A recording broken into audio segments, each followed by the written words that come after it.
The handcuffs clicked open in Officer Daniels's trembling hands as he stared at the frail, elderly man before him. "You don't belong here," he growled, unaware that the most powerful person in the city was watching every move from behind the oak trees. What happened next in Oakwood Park that morning would shake the entire police department to its core and transform a community forever. Stay with me through this incredible story, and please comment below which city you're watching from. I'd love to know how far this story of justice has traveled. The morning sun cast long shadows across Oakwood Park, painting golden streaks through the canopy of century-old trees that had witnessed countless stories unfold beneath their branches. At 7:30 sharp, as he had done every morning for the past 15 years, Charles Thompson made his way down the winding cobblestone path, his mahogany cane tapping a steady rhythm against the weathered stones. The park was still quiet at this hour, save for the chorus of mourning doves and the distant hum of the city slowly awakening beyond the wrought iron gates. Charles moved with the deliberate grace of a man who had learned to accommodate his body's limitations without surrendering his dignity. His silver hair, neatly combed and still thick despite his 78 years, caught the morning light as he approached his favorite bench, the one positioned perfectly beneath the sprawling oak tree, offering both shade and an unobstructed view of the memorial fountain he had helped design 43 years ago. He eased himself onto the bench with a soft sigh, setting his leather satchel beside him. From it, he withdrew his morning ritual, a thermos of black coffee still steaming. Yesterday's edition of the Oakwood Tribune folded precisely in quarters, and a small paper bag containing 2 slices of wheat toast with marmalade wrapped in wax paper, the way his late wife Martha had always done it. "Good morning, old friend," he murmured to the oak tree, a habit he'd developed in the 3 years since Martha's passing. The tree, of course, said nothing back, but Charles found comfort in the consistency of its presence, its branches swaying gently in response to the morning breeze as if acknowledging his greeting. He unfolded the newspaper, his weathered hands steady despite the slight tremor that had developed in recent years, a parting gift from his decades of work as an architect, hunched over drafting tables long before computers changed everything. The front page carried the usual mix of local politics and community concerns, debates over the new shopping development. On Riverside Drive, concerns about rising property taxes, a feature on the high school basketball team's unexpected winning streak. Charles took a slow sip of his coffee, savoring the bitter warmth that chased away the morning chill. October had arrived with unusual enthusiasm this year, bringing crisp air that carried the earthy scent of falling leaves and the promise of winter's approach.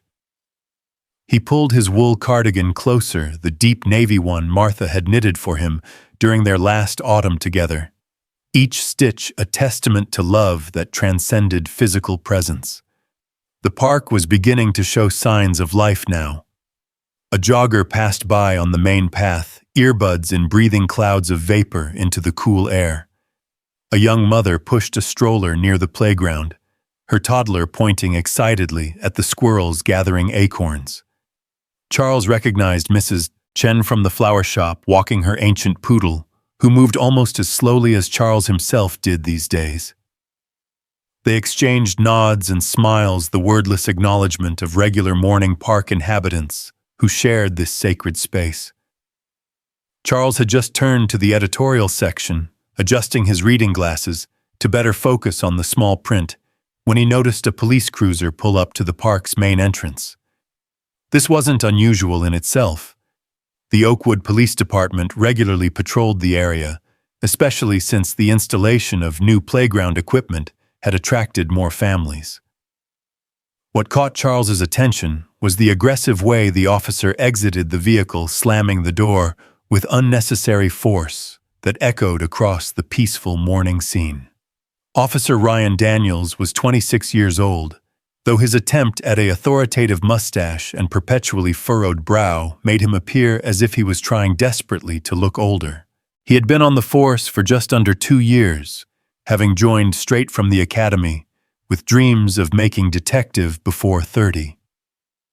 Those dreams, however, had been consistently thwarted by a series of minor infractions and complaints about his overzealous approach to law enforcement. His supervisor had assigned him to park patrol, an assignment Daniels considered beneath him, as a last chance to prove he could handle basic community policing without incident. Daniels scanned the park with the intensity of someone looking for trouble where none existed. His hand rested on his utility belt fingers, drumming impatiently against his radio, as his eyes swept across the playground, the jogging path, and finally settled on the solitary figure of Charles Thompson. Something about the elderly man immediately irritated Daniels. Perhaps it was the way Charles sat so comfortably, as if he owned the place. Or maybe it was the spread of personal items on the bench, the newspaper, the thermos, the paper bag, taking up space in what Daniels considered to be public property, meant for everyone, not someone's personal breakfast nook.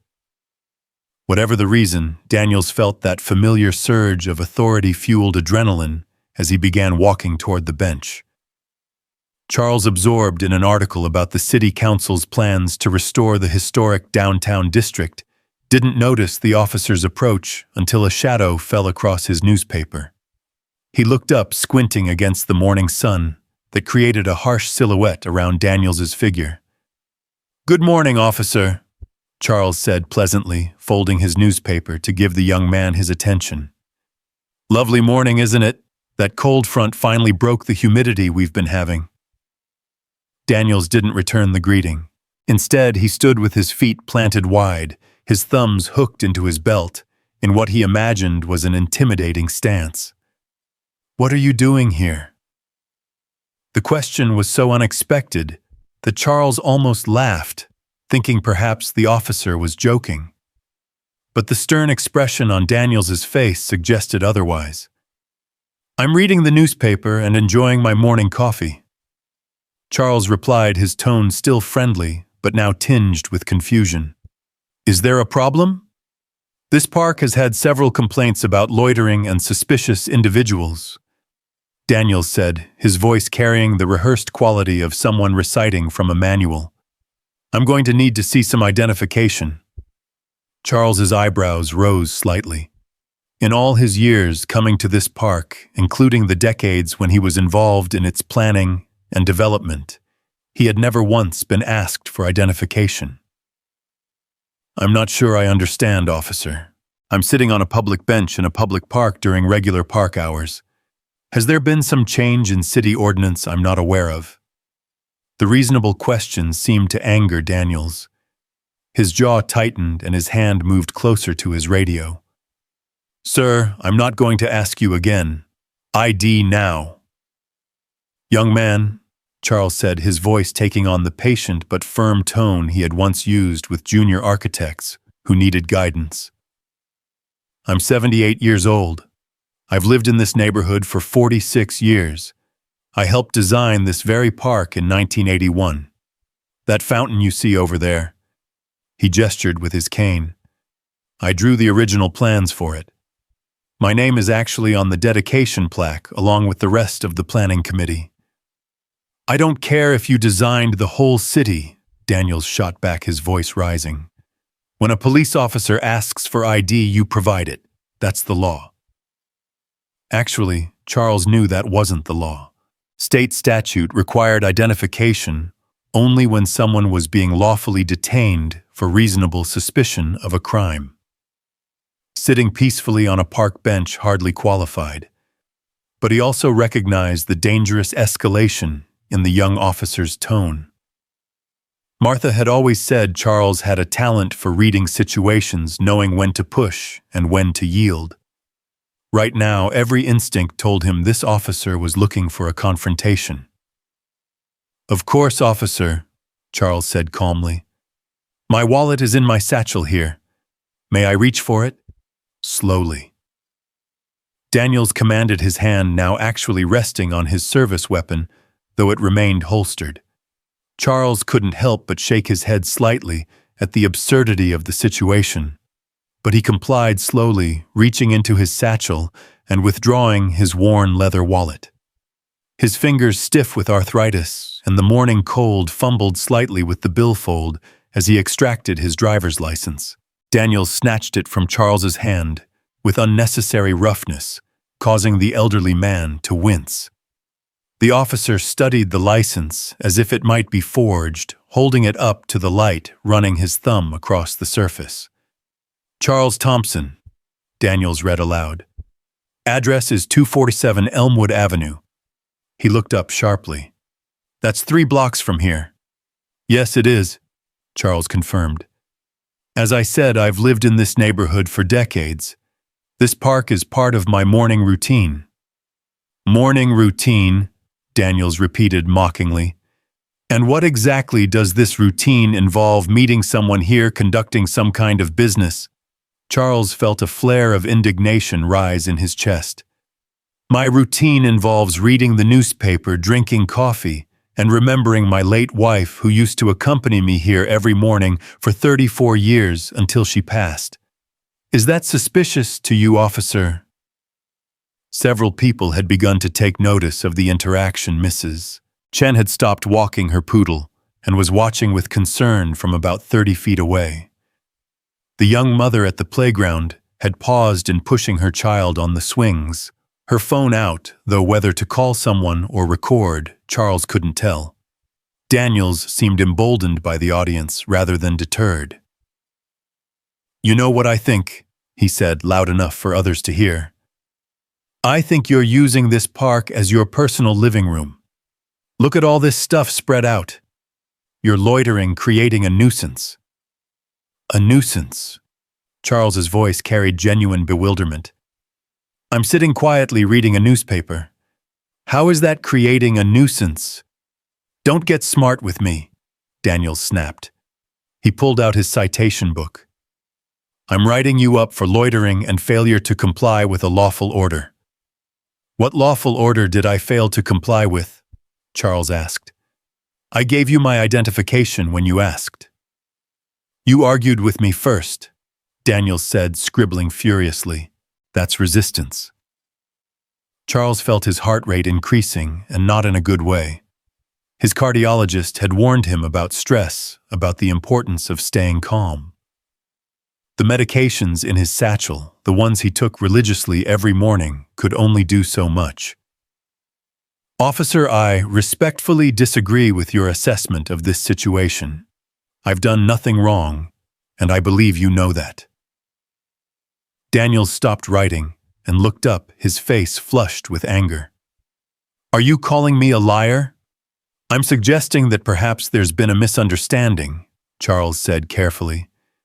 Maybe if we could discuss this calmly. Stand up, Daniels ordered suddenly. Excuse me. I said stand up. Now. Charles looked at the officer incredulously. Young man, I'm 78 years old with a heart condition and arthritis. I'm sitting peacefully on a public bench. Under what authority are you ordering me to stand? Under my authority as a police officer investigating suspicious activity, Daniels said. Now for the last time, stand up or I'll make you stand. The threat hung in the air like a toxic cloud. Several more people had stopped to watch now. Someone was definitely recording with their phone. Charles could hear murmurs of disapproval from the gathering crowd, but no one intervened directly. With great difficulty and obvious pain, Charles began to rise from the bench. He planted his cane firmly on the ground and used it to lever himself up, his left hand gripping the arm of the bench for additional support. The process took nearly 30 seconds, each movement deliberate and labored. When he was finally standing, he was breathing harder than he should have been, his face pale except for 2 spots of color high on his cheeks. Happy now? Charles asked, unable to keep the bitter sarcasm from his voice. Turn around, Daniels commanded. Hands on the bench. You cannot be serious, Charles said. You're going to search me for what? Contraband newspaper articles, illegal coffee. Turn around now, Daniels shouted. and this time he grabbed Charles's shoulder, attempting to spin the elderly man roughly. The sudden movement threw Charles off balance. His cane slipped, and he stumbled, catching himself hard against the bench with both hands.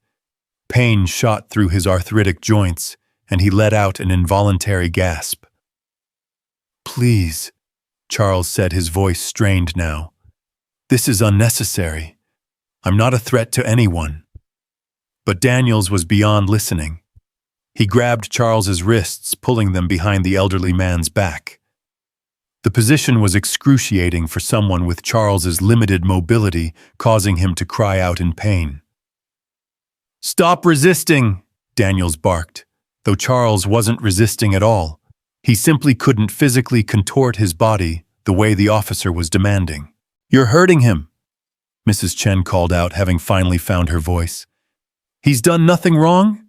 "Ma'am, stay back or you'll be arrested for interfering with the police investigation," Daniels warned, not even looking at her. Charles's breathing was becoming labored now. The stress, the physical pain, the humiliation of being treated like a criminal in the park he had helped create, it was all combining into a perfect storm of cardiac stress. "Officer, please," he managed to say between gasps. "My medication. In my bag.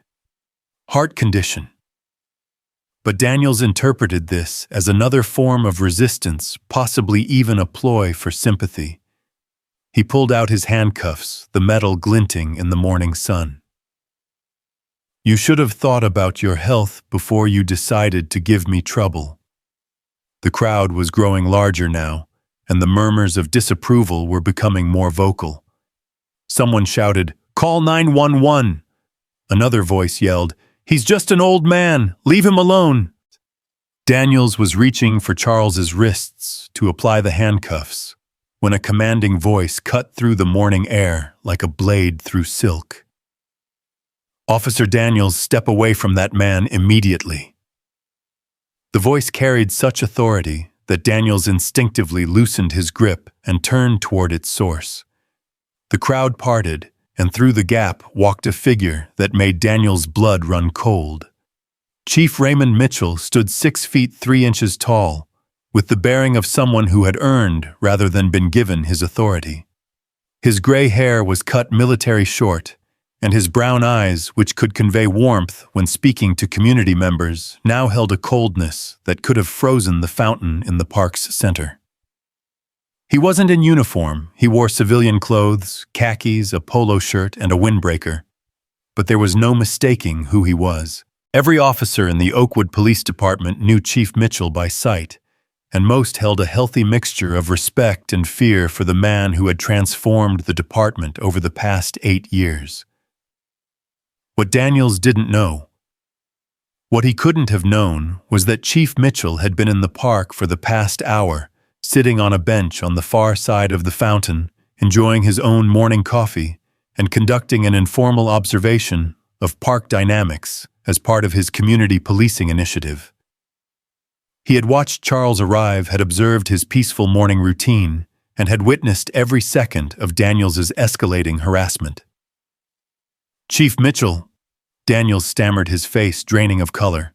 "Sir, I know exactly what you were doing, Officer Daniels," Mitchell said, his voice controlled, but with an undercurrent of fury that made several onlookers step back. "I've been watching since you arrived. Now I gave you a direct order. Step away from Mr. Thompson." Daniels released Charles completely and took several steps back, his hands hanging uselessly at his sides. Charles, meanwhile, swayed dangerously, his face ashen. Mitchell moved quickly to steady him, gently guiding the elderly man back to the bench. "Sir, are you all right? Do you need medical attention?" Mitchell asked, his voice now filled with genuine concern. Charles shook his head weakly, reaching for his satchel. "My pills. Just need my pills and a moment." Mitchell helped Charles locate his medication, watching as the elderly man placed a small white tablet under his tongue. The chief then turned to the crowd. "Does anyone have water?" The young mother from the playground rushed forward with a bottle of water from her stroller. "Here, please take this." "Thank you," Mitchell said, helping Charles take small sips between deep, controlled breaths. Only when he was certain Charles was stable did Mitchell turn his attention back to Daniels, who stood frozen in place, looking as if he wished the ground would swallow him whole. "Officer Daniels," Mitchell began, his voice now carrying the full weight of his position. "In the past 15 minutes, I've observed you engage in harassment, excessive force against an elderly citizen, violation of department protocols regarding community interaction, and what appears to be a blatant abuse of authority. Would you care to explain to me what possible justification you could have for treating Mr. Thompson, a respected member of this community, like a common criminal?" Daniels's mouth opened and closed several times before he managed to speak. "Sir, I was investigating suspicious activity. He was loitering and loitering." Mitchell's voice rose for the first time. The man was sitting on a public bench in a public park during operating hours, reading a newspaper. If that's your definition of suspicious activity, then we need to have a serious conversation about your fitness for this job. But he was taking up the whole bench with his things. "Officer Daniels, stop talking," Mitchell commanded. "Every word you say is making this worse." He pulled out his phone. "Dispatch, this is Chief Mitchell. I need a supervisor and an IAB representative at Oakwood Park immediately, and send an ambulance for a welfare check on an elderly citizen." "Chief, please," Daniels pleaded, panic creeping into his voice. "I was just trying to do my job. Maybe I was a little overzealous, but a little overzealous." Charles spoke for the first time since Mitchell's arrival, his voice stronger now that the medication was taking effect. "Young man, you treated me like a criminal for having the audacity to exist in a public space while being old. You caused me physical pain, humiliated me in front of my neighbors, and when I tried to explain that I was having a medical issue, you ignored me. That's not overzealous, that's cruel." Mitchell nodded slowly. "Mr. Thompson is right. And what makes this worse, Officer Daniels, is that I know this isn't your first complaint of this nature. You've been counseled repeatedly about your aggressive approach to community policing.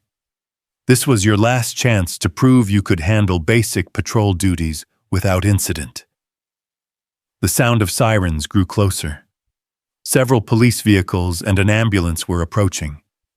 The crowd had grown to nearly 30 people now, all witnessing Daniels's professional downfall. "Chief Mitchell," Mrs. Chen spoke up, her small voice carrying surprising strength. "I want you to know that Mr. Thompson comes here every morning. He's never caused any trouble. He feeds the birds, picks up litter when he sees it, and always has a kind word for everyone. This officer had no reason to treat him this way." "Thank you, Mrs. Chen," Mitchell said. "Would you be willing to provide a formal statement?" "Absolutely," she replied firmly. "I have video of the whole thing," the young mother added, holding up her phone. "From when the officer first approached Mr. Thompson." Mitchell nodded gratefully. "Please share that with the internal affairs officers when they arrive." The ambulance pulled up and 2 paramedics approached with their equipment. Mitchell gestured them toward Charles. "Please check him thoroughly. He has a heart condition and was subjected to unnecessary physical stress." As the paramedics began taking Charles's vital signs, Mitchell turned back to Daniels. "Officer Daniels, you are suspended effective immediately pending a full investigation. Surrender your badge and service weapon to the supervisor when they arrive. You'll be contacted about when to report for your disciplinary hearing." Daniels's shoulders slumped in defeat.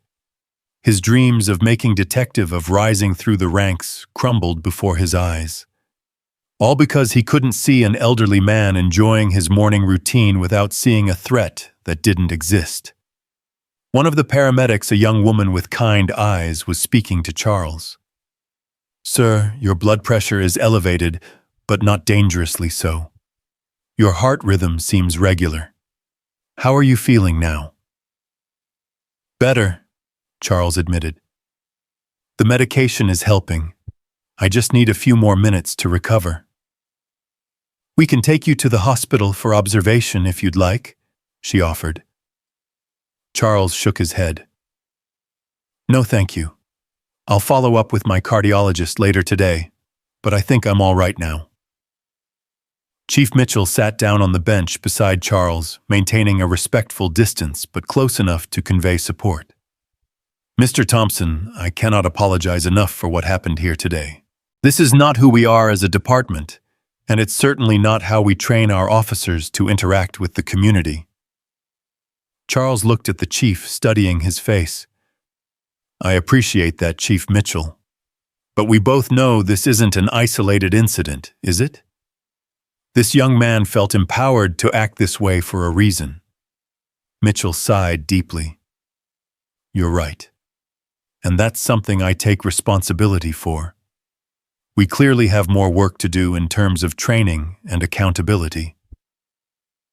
"I've lived in this city for nearly half a century," Charles continued. "I've seen it change mostly for the better. But there's something happening in policing, not just here but everywhere, where officers see threats, where none exist, where age and vulnerability are seen as suspicious, rather than deserving of protection and respect." The supervisor had arrived and was handling the formal suspension process with Daniels, who handed over his badge and weapon with shaking hands. The internal affairs officer was collecting statements from witnesses, the phone video being transferred to official channels. "Mr. Thompson," Mitchell said after a moment of contemplation, "would you consider working with us?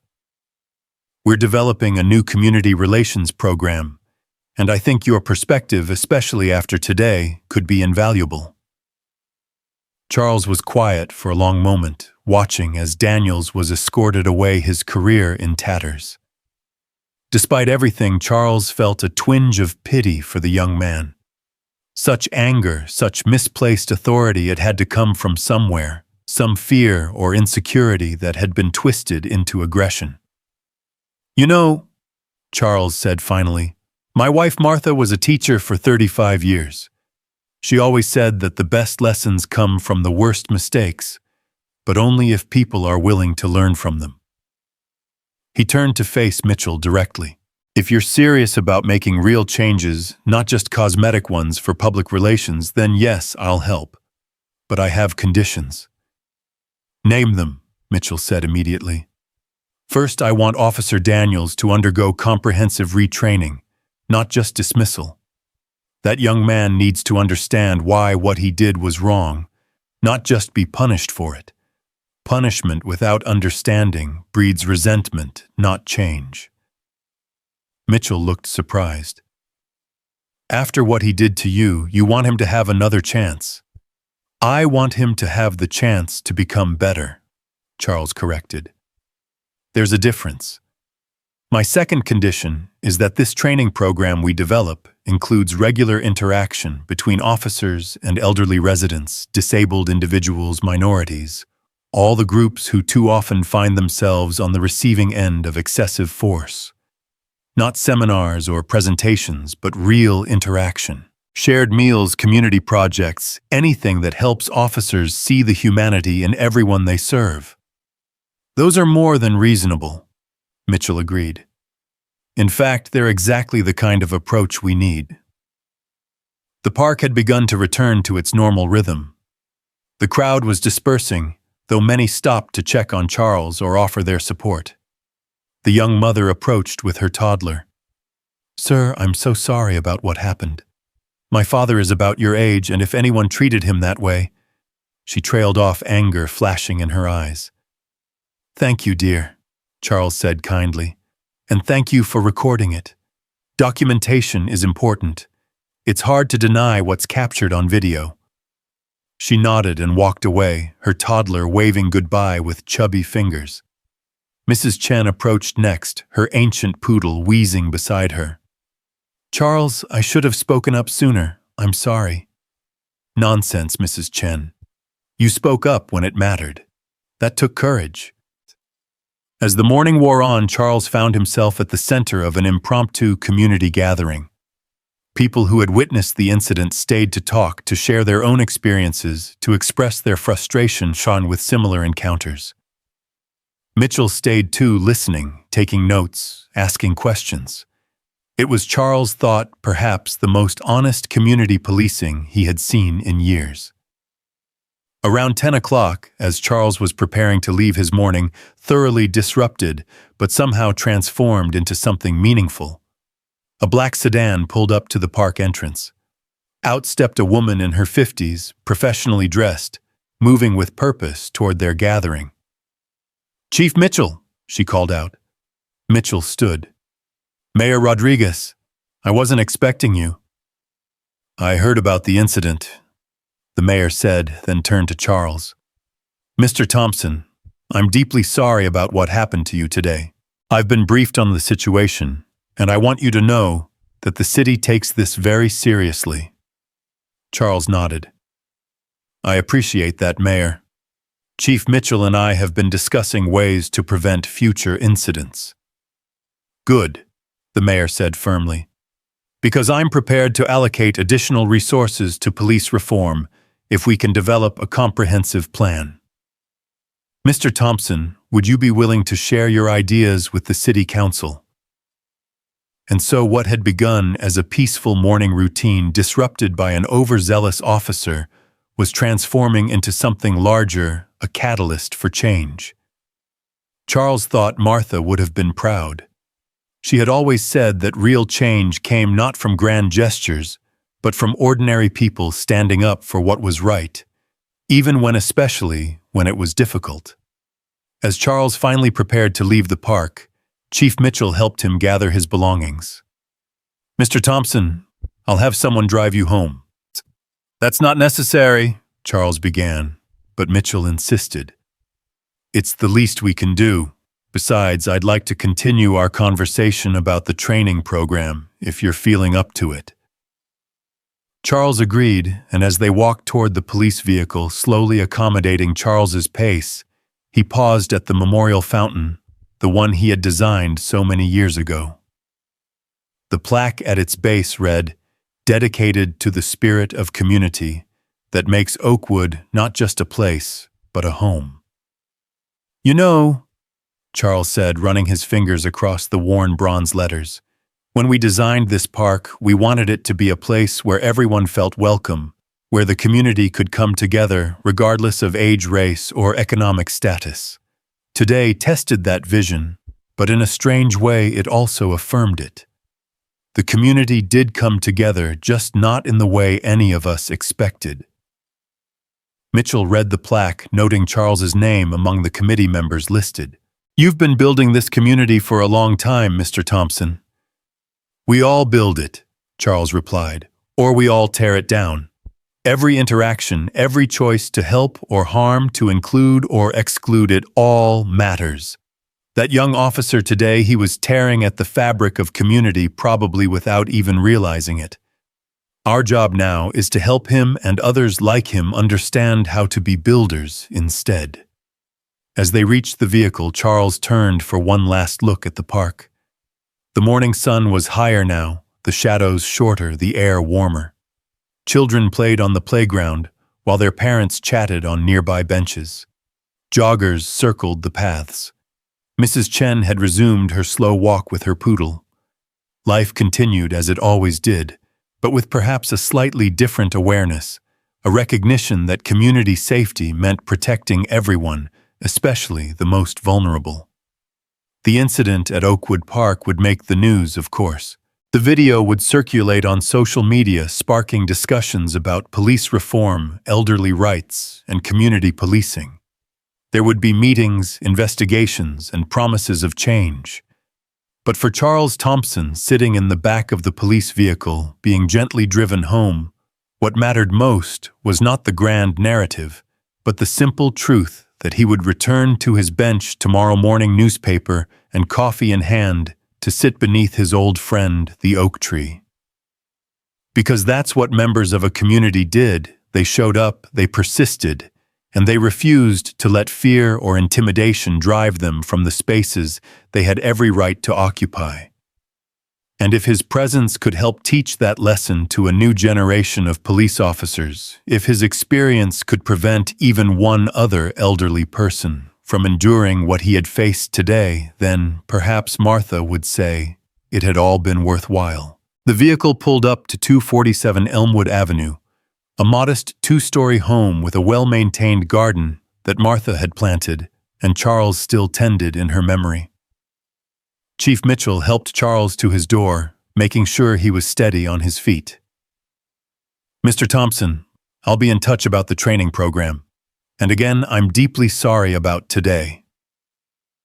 Charles paused at his doorway. "Chief Mitchell, can I ask you something?" "Of course." "What made you intervene? Many supervisors would have looked the other way, handled it quietly later to avoid public embarrassment." Mitchell was quiet for a moment. "My father was about your age when he passed last year. He used to go to a park every morning too to feed the pigeons and read his paper. One day he told me about a young officer who had hassled him, made him feel like a criminal for just existing in public space while old and black. I wasn't there to intervene for him, but I was there today for you, and that had to count for something." And Charles extended his hand, which Mitchell shook firmly but gently. "It counted for everything, Chief. Everything." As Charles entered his home, closing the door on a morning that had veered so far from routine, he made his way to his study. On the wall hung a framed photograph from the park's dedication ceremony in 1981. A younger Charles, with dark hair and a bright smile, standing beside Martha, and the rest of the planning committee, all of them beaming with pride at what they had created together. He sat down at his desk and pulled out a legal pad. If he was going to help develop a training program, he might as well start organizing his thoughts now. At the top of the page he wrote, "Building Community, a Guide for Those Who Protect and Serve." The first line came easily. "Every person you encounter has a story, a history, a right to dignity. Your job is not to judge their worth, but to protect their safety and rights, especially when they are vulnerable." Charles wrote for the next 2 hours, filling page after page with observations, suggestions, and hard truths about community policing. Outside his window, life on Elmwood Avenue continued its familiar rhythm: neighbors walking dogs, children riding bicycles, the mail carrier making rounds. It was an ordinary scene in an ordinary neighborhood, but Charles now understood more deeply than ever how fragile that ordinariness was, how easily it could be shattered by one person with authority and prejudice. His phone rang around noon. It was his daughter Patricia calling from Seattle, her voice tight with concern. "Dad, I just saw the video online. Are you okay? Do you need me to fly out?" "I'm fine, sweetheart," Charles assured her, though he could hear the tremor in his own voice. "It was upsetting, but I'm all right. The chief of police intervened, and they're taking it seriously." "Dad, you could have had a heart attack. This is exactly why Robert and I have been saying you should move closer to us." Charles smiled sadly. Patricia had been trying to convince him to move to Seattle ever since Martha's passing, but this was his home. These were his roots. "Patty running away doesn't solve anything. Besides, it seems I have work to do here." They talked for another 20 minutes, Charles explaining about the training program, the mayor's involvement, the community response. By the end of the call, Patricia had shifted from trying to convince him to move to expressing pride in his response to the situation. "Mom would be proud of you, Dad. Standing up for yourself, and then turning it into something positive." "I learned from the best," Charles replied, his eyes drifting to Martha's portrait on his desk. After the call, Charles made himself a light lunch, soup and crackers, nothing fancy, and then, despite the morning's ordeal, or perhaps because of it, he decided to return to the park for his afternoon walk. It was a statement, he supposed, a declaration, that he would not be driven from the spaces he had every right to occupy. The afternoon park was different from the morning park. More crowded, more energetic. Children just released from school ran through the playground, while teenagers gathered around the basketball court. The business lunch crowd occupied many of the benches, eating takeout while checking their phones. Charles made his way along the familiar path, his cane tapping its rhythm. Several people recognized him from the morning's incident. Some nodded respectfully, others approached to express support or share their own stories. By the time he reached the memorial fountain, he had spoken with a dozen people, each interaction reinforcing the truth that community was built through connection, through recognizing the humanity in one another. He stood at the fountain, watching the water cascade down the granite tiers he had carefully designed to create a soothing sound that could be heard throughout the central area of the park. A young boy, perhaps 6 or 7, stood beside him, tossing pennies into the water. "Making wishes?" Charles asked kindly. The boy nodded. "My mom says if you make a wish and don't tell anyone, it might come true." "Your mom sounds very wise." The boy looked up at him with curious eyes. "Are you the man from the video? The one the policeman was mean to?"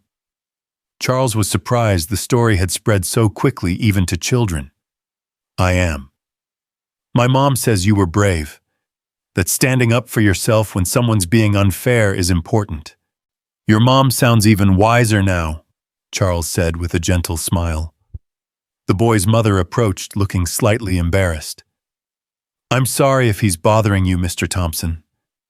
"Not at all," Charles assured her. "Children often understand fairness better than adults do. We could all learn from their clarity." As the afternoon wore on, Charles found himself at the center of impromptu discussions about policing community and the changes needed in both. It was exhausting, but also energizing. The incident that morning had cracked something open, a space for honest conversation that had been papered over with politeness and avoidance for too long. The sun was beginning its descent toward the horizon when Charles finally made his way home from the park that afternoon, his body weary but his spirit strangely invigorated. He had barely settled into his favorite armchair when the doorbell rang. Through the peephole, he saw a young black woman in a pressed business suit, holding a leather portfolio and wearing an expression of professional determination mixed with genuine concern. "Mr. Thompson, I'm Angela Washington from the law firm Washington & Associates. I saw what happened this morning, and I'd like to offer my services pro bono if you're interested in pursuing legal action." Charles studied her for a moment before opening the door wider. "Please come in, Ms. Washington. Though I should tell you up front, I'm not sure litigation is the path I want to take." Angela followed him into the living room, her eyes taking in the walls lined with architectural drawings and family photographs. She paused at a picture of Charles and Martha at their 40th wedding anniversary, both of them radiant with the kind of joy that comes from a life well lived together. "That's my late wife, Martha," Charles said, noticing her attention. "She would have had some choice words for Officer Daniels this morning, I can tell you that." Angela smiled softly.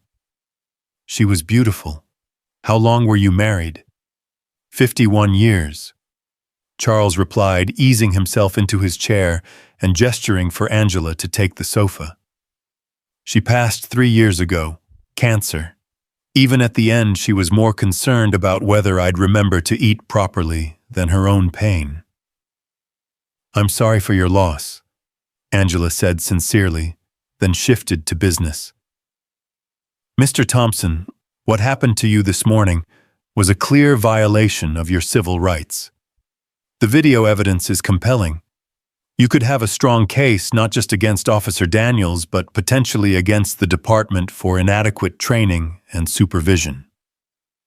Charles was quiet for a moment, his fingers drumming thoughtfully on the arm of his chair. "Ms. Washington, may I ask you something? What made you come here? Surely you have paying clients who need your attention." Angela set down her portfolio and leaned forward. My grandfather went through something similar 2 years ago in Philadelphia. He was sitting in a coffee shop he'd been going to for 30 years when a new manager called the police said he was loitering. The officers who responded, well, they weren't as aggressive as Officer Daniels, but the humiliation my grandfather felt, the way it changed him, made him afraid to go places he'd always felt welcome. It broke something in him. And did he sue? No. He said he was too old and too tired to fight. He died 8 months later, and I've always wondered if that incident, that loss of dignity, somehow hastened his decline. Angela's voice carried a weight of regret. I couldn't help him fight then, but maybe I can help you now. Charles nodded slowly, understanding the personal stake she had in this. I appreciate your offer, Ms. Washington, truly, but I've already agreed to work with Chief Mitchell on developing a new training program. I believe that might do more good than a lawsuit. Why not both? Angela challenged gently. Legal action creates accountability and financial consequences that often motivate change faster than good intentions alone. And any settlement could be directed toward funding the very programs you want to create. Before Charles could respond, his phone rang. The caller ID showed his son Robert calling from Chicago. Excuse me for a moment, Charles said to Angela, then answered. Hello, Robert. Dad, I just got off a conference call to find dozens of messages about you being assaulted by a police officer. Patricia called me in tears. What the hell happened? Charles spent the next few minutes explaining the morning's events to his son, who alternated between outrage and concern. Angela politely busied herself with her phone, though Charles could tell she was listening. I'm flying out tonight, Robert declared. This is unacceptable. Robert, that's not necessary. I'm fine and… Dad, you were physically assaulted by someone half your age with a gun. You are not fine. I'll be there by morning. After Robert hung up, Charles turned back to Angela with a wry smile. My children seem to think I'm more fragile than I am. They love you, Angela said simply. And what happened today was traumatic, even if you're handling it with remarkable grace. Charles was about to respond when another knock came at the door. This time it was his next-door neighbor, Shirley Patterson, a retired nurse who had been friends with Martha. She was carrying a casserole dish covered in aluminum foil. Charles Thompson, I saw that video and nearly had a heart attack myself, Shirley announced, pushing past him into the house. That boy put his hands on you like you were some common criminal. I've brought you dinner, and I don't want to hear any protests about, oh, hello. She noticed Angela. I didn't realize you had company. Shirley, this is Angela Washington. She's an attorney who's kindly offered to help with the situation. Angela, this is Shirley Patterson, who's been trying to feed me properly since Martha passed. Shirley set the casserole on the kitchen counter and returned to the living room, her nursing instincts clearly activated. Have you checked your blood pressure today? Taken all your medications? That kind of stress can trigger… I'm fine, Shirley, Charles interrupted gently. The paramedics checked me thoroughly, and I have an appointment with Dr. Morrison tomorrow morning. Good, Shirley said firmly, then turned to Angela. Are you going to sue that officer? Because if you need witnesses, I'll testify. Charles is out there every morning, rain or shine, never bothering anyone. Half the time he's picking up litter other people leave behind. Angela glanced at Charles. Mr. Thompson is still considering his options. The next hour became an impromptu gathering as more neighbors stopped by. Tom and Ellen Harrison, from across the street, brought cookies. The Nguyen's from 2 houses down offered their security camera footage, which apparently captured Charles leaving his house that morning, showing his normal routine. Mrs. Carlson, the retired librarian, arrived with a stack of printed articles about police reform and elderly rights. Charles found himself at the center of a community response he hadn't expected. These people, some of whom he'd only exchanged pleasantries with over the years, were rallying around him with a fierce protectiveness that touched him deeply. "You know," Mrs. Carlson said, adjusting her reading glasses as she referenced one of her articles, "there's been a 43% increase in police incidents involving elderly citizens over the past 5 years. It's becoming an epidemic." "That's because they see us as easy targets," Tom Harrison said bitterly. He was a Vietnam veteran who walked with a slight limp from an old war injury. "Either they think we're helpless, or they assume we're confused or combative due to dementia.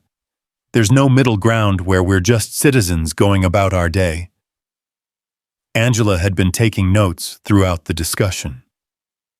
This is exactly the kind of community testimony that could support both legal action and policy reform. "Mr. Thompson, you're not just a victim here, you're a focal point for addressing a systemic issue." Charles felt the weight of that responsibility settling on his shoulders. It was one thing to handle his own situation with Officer Daniels. It was another to become the face of a larger movement. Martha would have known exactly what to do. She had always been the one with the fierce sense of justice, the one who wrote letters to editors and attended city council meetings when something needed to be addressed. As if reading his thoughts, Shirley spoke up. "Martha would have raised hell about this, Charles. You know she would have. She would have been at City Hall tomorrow, demanding Daniels's badge," Ellen Harrison added with a sad smile. "Remember when she organized that petition about the crosswalk near the elementary school? She got 800 signatures in a week." Charles chuckled despite himself. She was a force of nature when she believed in something. "Then honor her memory by fighting this," Shirley said firmly. "Not just for you, but for all of us. For every elderly person who's been made to feel like they don't belong in their own community." Angela's phone buzzed. She glanced at it, and her eyebrows rose. "Mr. Thompson, apparently the video has been picked up by local news. Channel 7 is running it on their 6 o'clock broadcast. They're calling it 'Elderly Man Harassed in Oakwood Park, Chief Steps In.'" Charles felt his stomach tighten. The last thing he wanted was to become a media spectacle.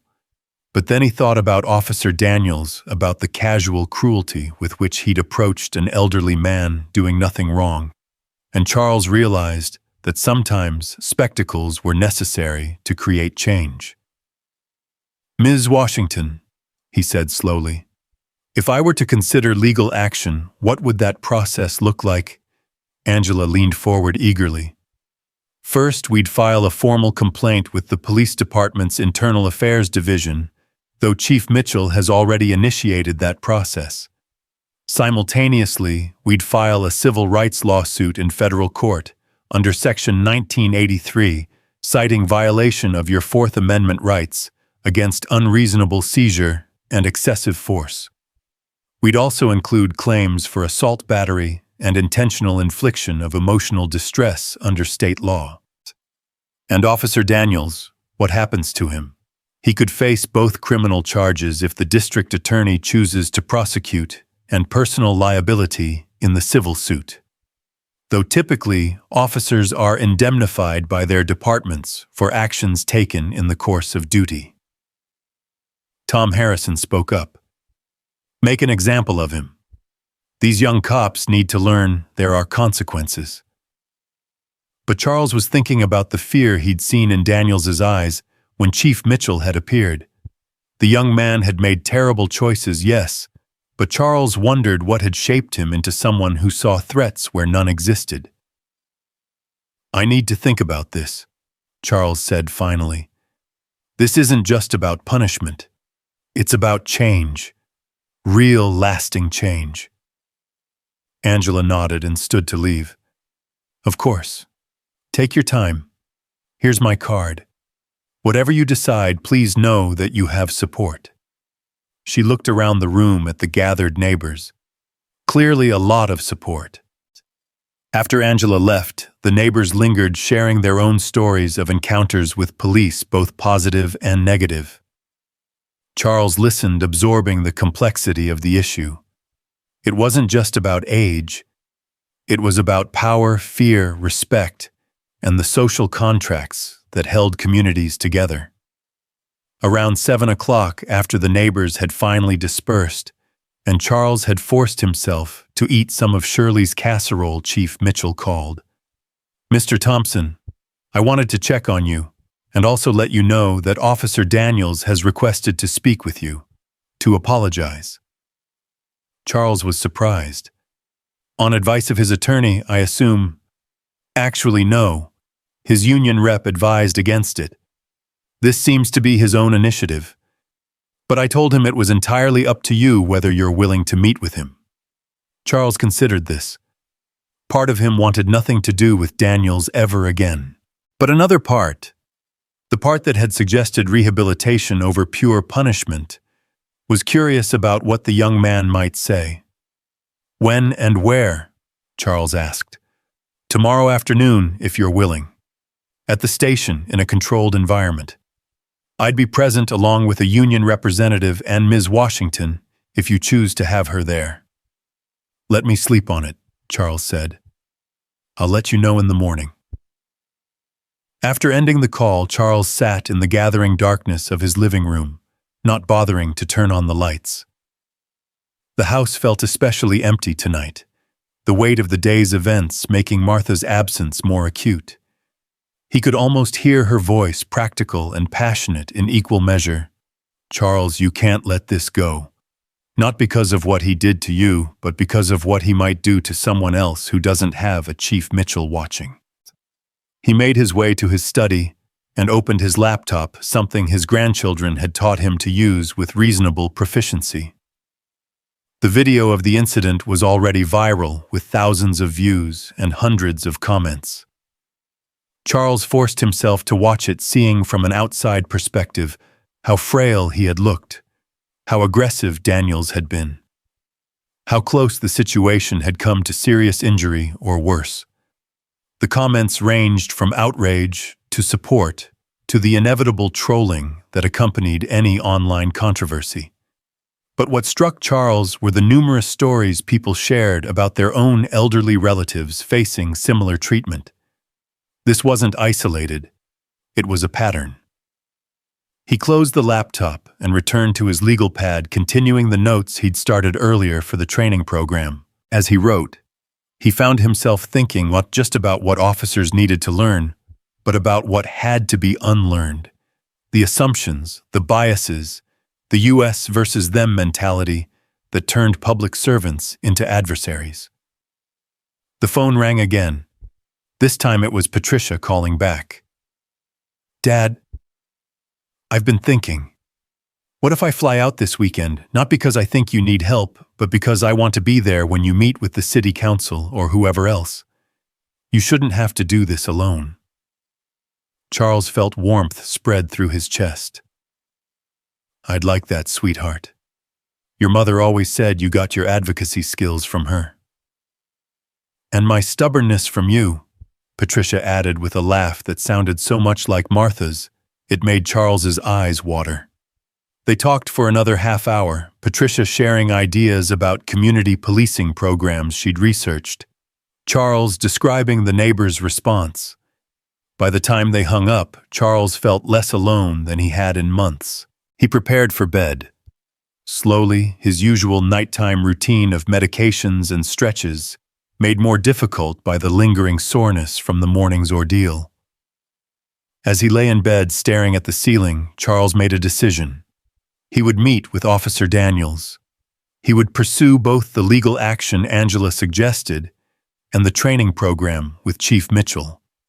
And he would do it not for revenge, but for transformation. The next morning, Charles woke to find Robert sitting in his kitchen, having let himself in with the spare key.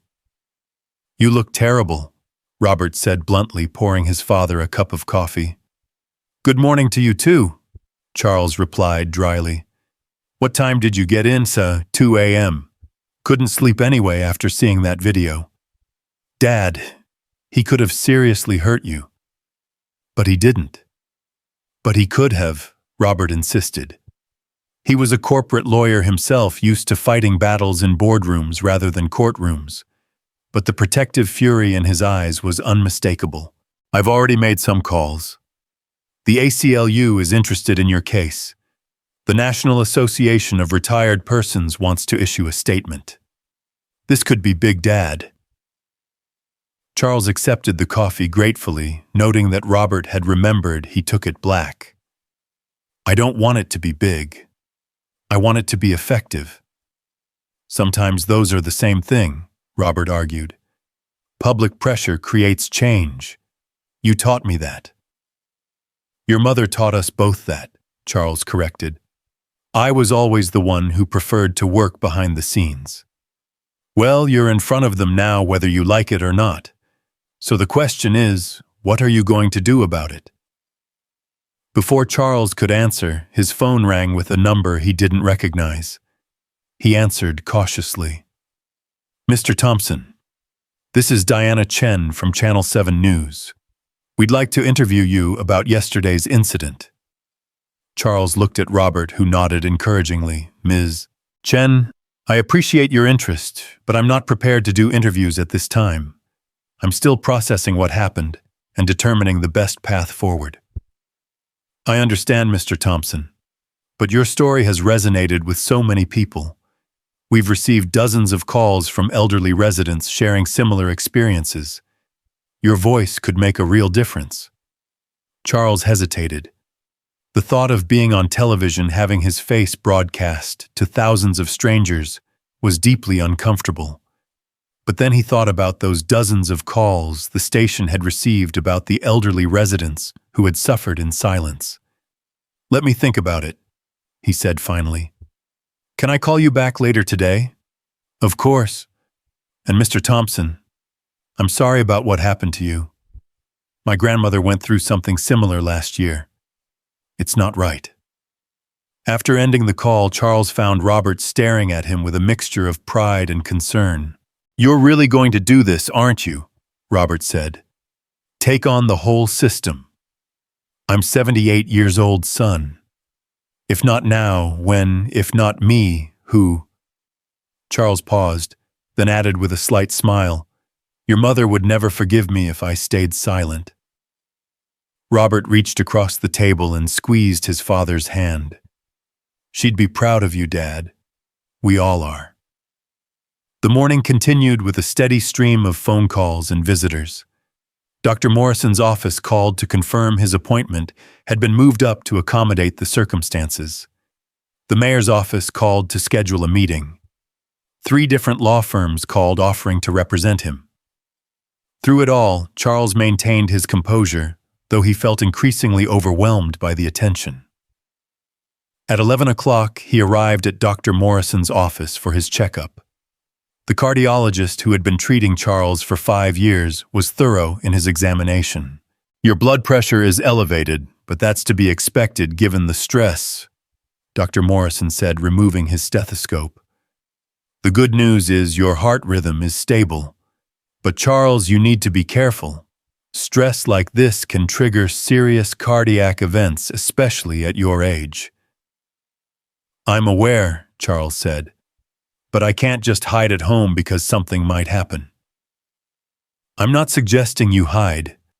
I'm suggesting you be mindful of your limitations. You're not 30 anymore. Your body doesn't recover from trauma, physical or emotional, the way it used to. As Charles left the medical building, he noticed a small crowd gathered near the entrance to Oakwood Park across the street. Curious, he made his way over, recognizing several faces from the neighborhood. Mr. Thompson, someone called out, we're organizing a senior safety walk through the park. Would you join us? Charles found himself swept into the group of about 30 elderly residents, all walking together through the park, many carrying handmade signs reading, Seniors belong here too, and respect your elders.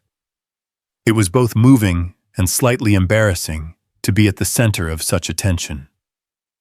As they passed the bench where the incident had occurred, Charles noticed someone had placed a bouquet of flowers there with a note that read, "This bench belongs to everyone. Dignity is not a crime." "Did you do this?" Charles asked Mrs. Chen, who was walking beside him. "Not me," she replied. "But I saw at least a dozen people leave flowers or notes this morning. You've become something of a symbol, Mr. Thompson." The weight of that sat heavily on Charles's shoulders. He had never sought to be a symbol of anything. He was just a widowed architect who wanted to read his newspaper in peace. But life, as Martha used to say, rarely asked permission before handing you a new role to play. At the fountain, the group paused for an impromptu rally. Someone had brought a portable microphone, and various seniors took turns sharing their experiences. Charles listened to story after story of harassment, dismissal, and disrespect, not just from police but from society at large, a society that seemed to value youth and productivity over wisdom and dignity. When they tried to hand him the microphone, Charles initially declined. But the expectant faces around him, weathered and worn, but filled with hope, changed his mind. "I never expected to be standing here under these circumstances," Charles began, his voice carrying across the gathered crowd. "Yesterday I was just a man reading his newspaper. Today, apparently, I'm a symbol of resistance."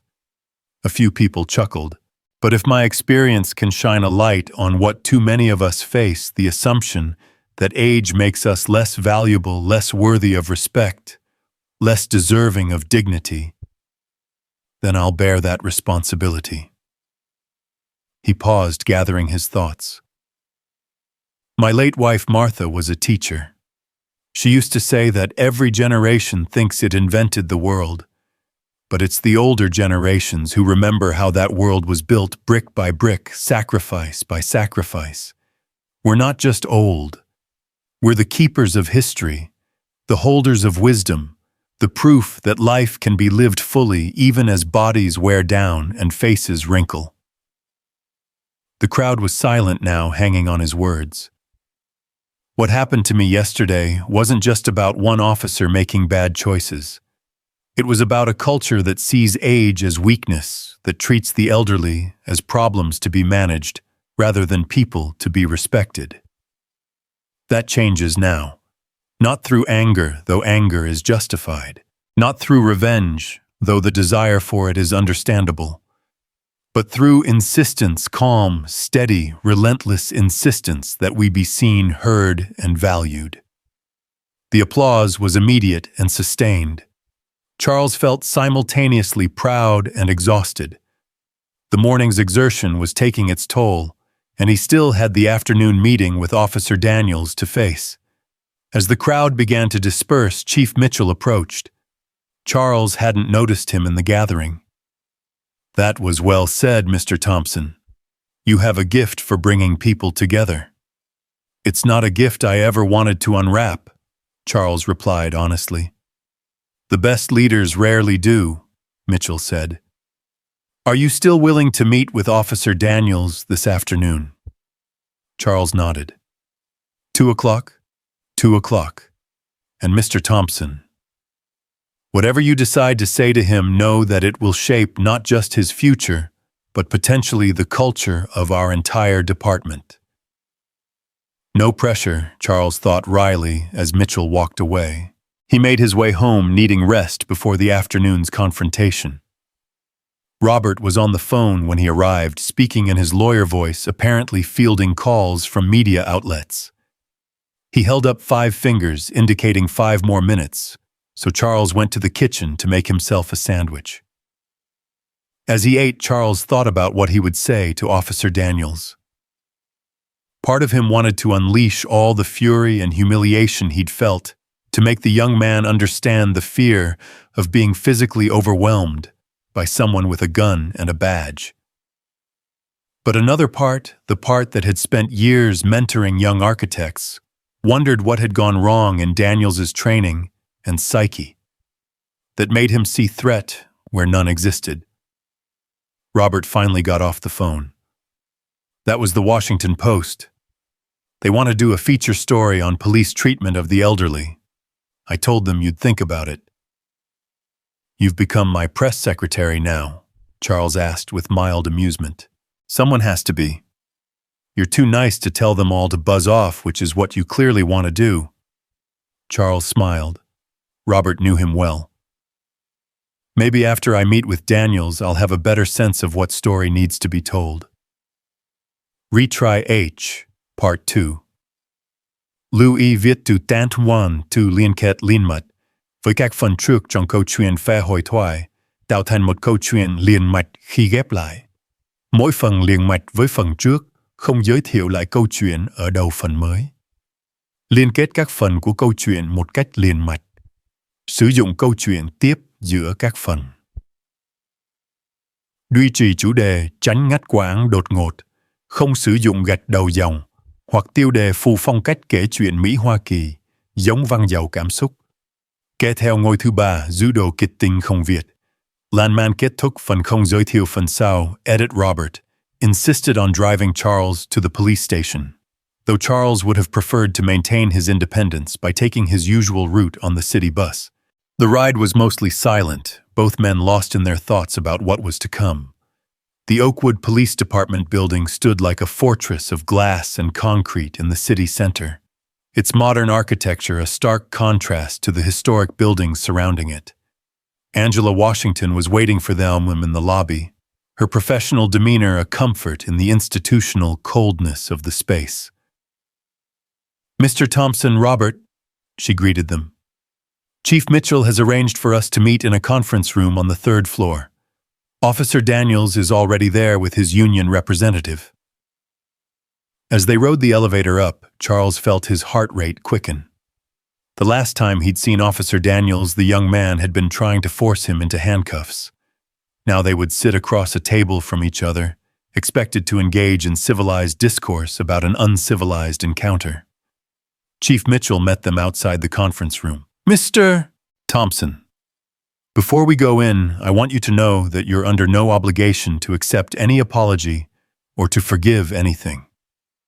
This meeting is happening because you agreed to it, and it can end whenever you choose." Charles nodded, straightening his tie, the navy blue one Martha had given him for their last anniversary together. "I understand, Chief. Let's get this over with." The conference room was deliberately neutral, with beige walls and fluorescent lighting that made everyone look slightly ill. Officer Daniels sat at the far end of the table, looking younger than Charles remembered. Without his uniform, wearing a simple white shirt and dark slacks, he appeared almost boyish. His hands were clasped tightly on the table, knuckles white with tension. Beside him sat a middle-aged woman in a severe black suit the union representative Charles assumed. She had the watchful expression of someone ready to intervene at the slightest provocation. "Mr. Thompson." Daniels stood abruptly as they entered his chair, scraping against the floor. "Thank you for agreeing to meet with me." Charles took his seat slowly, Robert on one side, Angela on the other. He studied Daniels for a long moment before speaking. "Sit down, young man. You're making everyone nervous." Daniels sat quickly, almost obediently. The power dynamic from yesterday had completely reversed, and everyone in the room felt it. "Officer Daniels," Angela began formally, "my client has agreed to hear what you have to say. Please be aware that this meeting is not an admission of any kind and cannot be construed as a settlement discussion without explicit agreement from all parties." The union representative bristled. "We're well aware of the legal implications, Counselor. Officer Daniels is here voluntarily against advice of counsel because he personally requested this meeting." Charles held up a hand, stopping the lawyers before they could turn this into a legal sparring match. "I'd like to hear from Officer Daniels directly, if that's acceptable to everyone." Daniels looked up for the first time, meeting Charles's eyes. What Charles saw there surprised him, not defiance or resentment, but something that looked like genuine anguish. "Mr. Thompson," Daniels began, his voice cracking slightly. He cleared his throat and started again. Mr. Thompson, I need you to know that last night after I was suspended, I went home and watched the video. I watched it over and over. And I saw myself become everything I swore I'd never be when I joined the force. The union representative shifted uncomfortably, clearly unhappy with this admission, but Daniels continued. I saw myself terrorizing an elderly man who was doing absolutely nothing wrong. I saw myself escalate a situation that didn't need to exist in the first place. I saw myself ignore your medical distress, your reasonable explanations, your basic dignity. His voice broke again. I saw my grandfather in your face, Mr. Thompson. My grandfather who raised me, who taught me about respect and honor. And I realized that if someone had treated him the way I treated you, I would have... He trailed off, unable to finish. Charles remained silent, processing this unexpected vulnerability. Robert started to speak, but Charles gently touched his arm, signaling him to wait. I keep asking myself, why? Daniels continued. Why did I approach you that way? Why did I see a threat where none existed? And the only answer I can come up with is that somewhere along the way, I started seeing the badge as power instead of responsibility. I started dividing the world into us and them, and anyone who wasn't us became a potential problem to control rather than a person to protect. When did it start?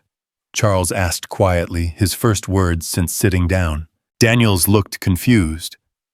Sir, this transformation you're describing, when did you stop seeing people and start seeing threats? Because I don't believe you joined the force with that mentality. Daniels was quiet for a long moment, genuinely considering the question. I think it was gradual. Every senior officer who told me to be tougher, every training video that showed worst-case scenarios, every news story about officers killed in the line of duty. Fear became my default setting, and fear makes you do terrible things to feel safe. Fear, Charles repeated thoughtfully. Yes, I suppose that's at the root of it. You were afraid of me, weren't you? Not physically, but afraid of what I represented, someone who wouldn't immediately comply, who questioned your authority. Yes, Daniels admitted, his shoulders slumping. And that fear turned to anger so quickly I didn't even recognize it happening. The union representative interjected. Officer Daniels, I must advise you that these statements could be used. I don't care, Daniels said firmly. Mr. Thompson deserves the truth. He deserves more than that, but the truth is all I have to offer. Charles leaned back in his chair, studying the young man before him. He thought about the choice before him and to pursue punishment or to pursue change. Martha would have known what to do, but Martha had always been better at seeing the long game while Charles got caught up in immediate justice. Officer Daniels, Charles said finally. Tell me about your grandfather, the one who raised you. Daniels looked surprised by the question. He was everything. My parents died in a car accident when I was 3. Grandpa Joe took me in even though he was already in his 60s. He worked construction until he was 75 just to make sure I could go to college. Is he still alive? No, sir. He passed 2 years ago. Heart failure. He lived just long enough to see me graduate from the police academy. Daniels's eyes glistened. He was so proud. Said I was going to be one of the good ones, someone who protected people who couldn't protect themselves. And what do you think he would say about yesterday? Daniel's composure finally cracked completely. Tears rolled down his cheeks as he struggled to speak. He would be ashamed. He would look at me the way you did when Chief Mitchell helped you sit down, like I was someone to be pitied for losing my way so completely. The room was silent, except for Daniels's quiet sobs. Even the union representative seemed moved, her stern expression softening slightly. Angela leaned over to whisper in Charles's ear, but he waved her off. This wasn't about legal strategy anymore. This was about something more fundamental, the possibility of redemption, the choice between perpetuating cycles of harm or breaking them. "Young man," Charles said, his voice carrying the authority of his years, "your grandfather raised you better than you showed yesterday. But the fact that you know that you can see it and admit it suggests he didn't fail entirely." Daniels looked up, hope flickering in his reddened eyes. "I'm not going to sit here and tell you that your apology makes everything okay," Charles continued. "You humiliated me, caused me physical pain, and more importantly, you violated the trust that should exist between police and the community they serve. That's not something that can be fixed with words." "I know," Daniels whispered. "But," Charles said, and everyone in the room leaned forward slightly, "I believe in the possibility of people learning from their mistakes. My wife was a teacher for 35 years. She used to say that the biggest failures could become the best teachers, but only if we're brave enough to face what we've done wrong." Chief Mitchell spoke for the first time. "Mr. Thompson, what are you saying?" Charles turned to him. "I'm saying that firing Officer Daniels might feel like justice, but it doesn't solve the underlying problem. It just removes one symptom while the disease continues to spread." He looked back at Daniels. "I have conditions." "Anything," Daniels said immediately. "First, you undergo comprehensive retraining, not just a few seminars, but real intensive education about community policing, de-escalation, and the psychology of fear and prejudice. Second, you spend 6 months working exclusively with community outreach programs, particularly those serving elderly populations. Third, you share your story publicly and repeatedly with other officers, especially young ones, who might be heading down the same path you were on." The union representative started to object, but Daniels cut her off. "I agree. To all of it. There's more," Charles continued. "I want you to help me develop the training program Chief Mitchell and I discussed. Not as an expert, but as someone who can speak honestly about how good intentions turn into bad actions. Your voice, your story of failure, and hopefully redemption could save other officers from making the same mistakes." Robert grabbed his father's arm. "Dad, are you sure about this?" Charles patted his son's hand. "Your mother always said that punishment without education just creates resentful prisoners. This young man has a choice. He can become bitter about the consequences of his actions, or he can become better because of them." Angela leaned forward. "Mr. Thompson, while this is admirable, it doesn't address the legal ramifications. The civil suit would provide compensation for your suffering and create precedent. The civil suit can proceed against the department," Charles said. "Systemic problems require systemic solutions.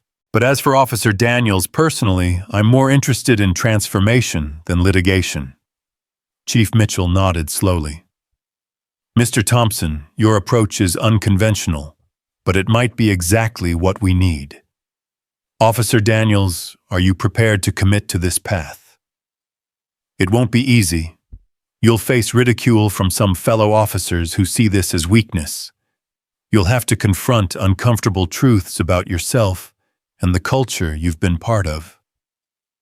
Daniels stood up, wiping his face with the back of his hand. "Chief Mr. Thompson, I understand that I might still lose my job. I understand that criminal charges might still be filed. But regardless of what happens legally, I want to do this work. I need to do it not just for my career, but for my soul. My grandfather didn't raise me to be someone who terrorizes elderly men in parks. It's time I started acting like the man he believed I could be." Charles stood as well, more slowly, using the table for support. He extended his hand across the table. Daniels looked at it in shock, then reached out tentatively to shake it. The younger man's grip was gentle, careful, as if he was afraid of causing more harm. "This doesn't mean we're friends," Charles said firmly. "This doesn't mean I forgive you, not yet. But it means I'm willing to believe you can become better than you were yesterday." As they left the conference room, Angela pulled Charles aside. "Mr. Thompson, that was either the most gracious thing I've ever witnessed or the most naive. Time will tell which." "Perhaps it's both," Charles replied. "Grace often requires a degree of naivety about human nature, doesn't it?"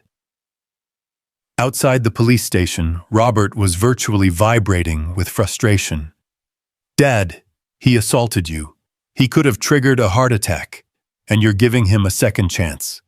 "I'm giving us all a second chance," Charles corrected. "To handle this differently than these situations are usually handled. To break the cycle of offense punishment and repeat. Your mother would understand." "Mom would have torn him apart with her bare hands," Robert countered. Charles chuckled. "Initially, yes, but after she calmed down, she would have done exactly what I'm doing.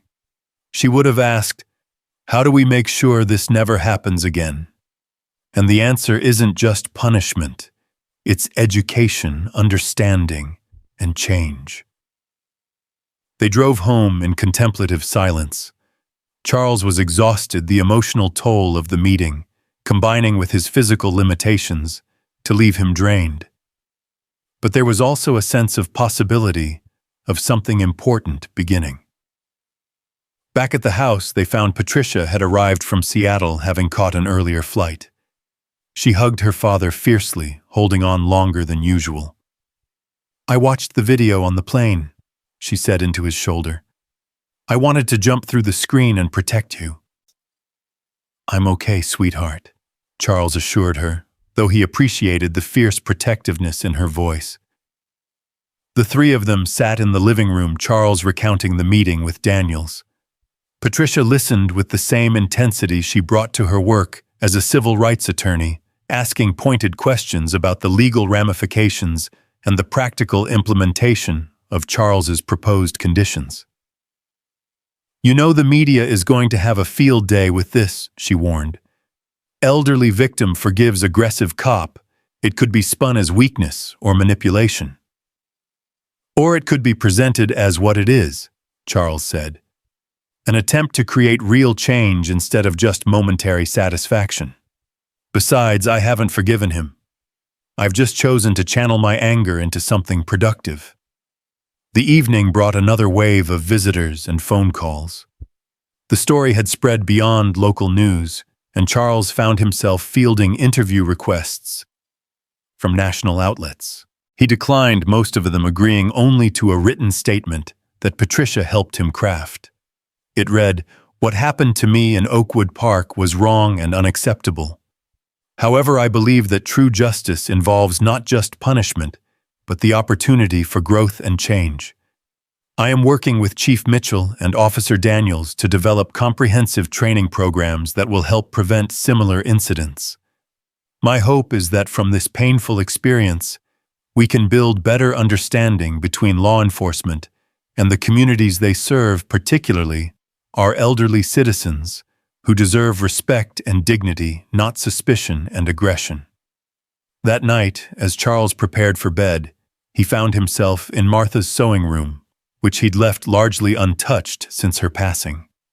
Her reading chair still held the impression of her body, and her last quilting project lay half-finished on the work table. He sat in her chair, feeling closer to her in this space than anywhere else in the house. "I hope I'm doing the right thing, Martha," he said to the empty room. "I hope I'm being strong enough and wise enough to handle this the way you would have." The room, of course, offered no response, but Charles felt a sense of peace settle over him. Tomorrow would bring new challenges, meetings with city officials, the start of the training program, development, and undoubtedly more media attention. But tonight, he had taken the first steps toward turning a moment of injustice into a movement for change. His phone buzzed with a text message. It was from Chief Mitchell.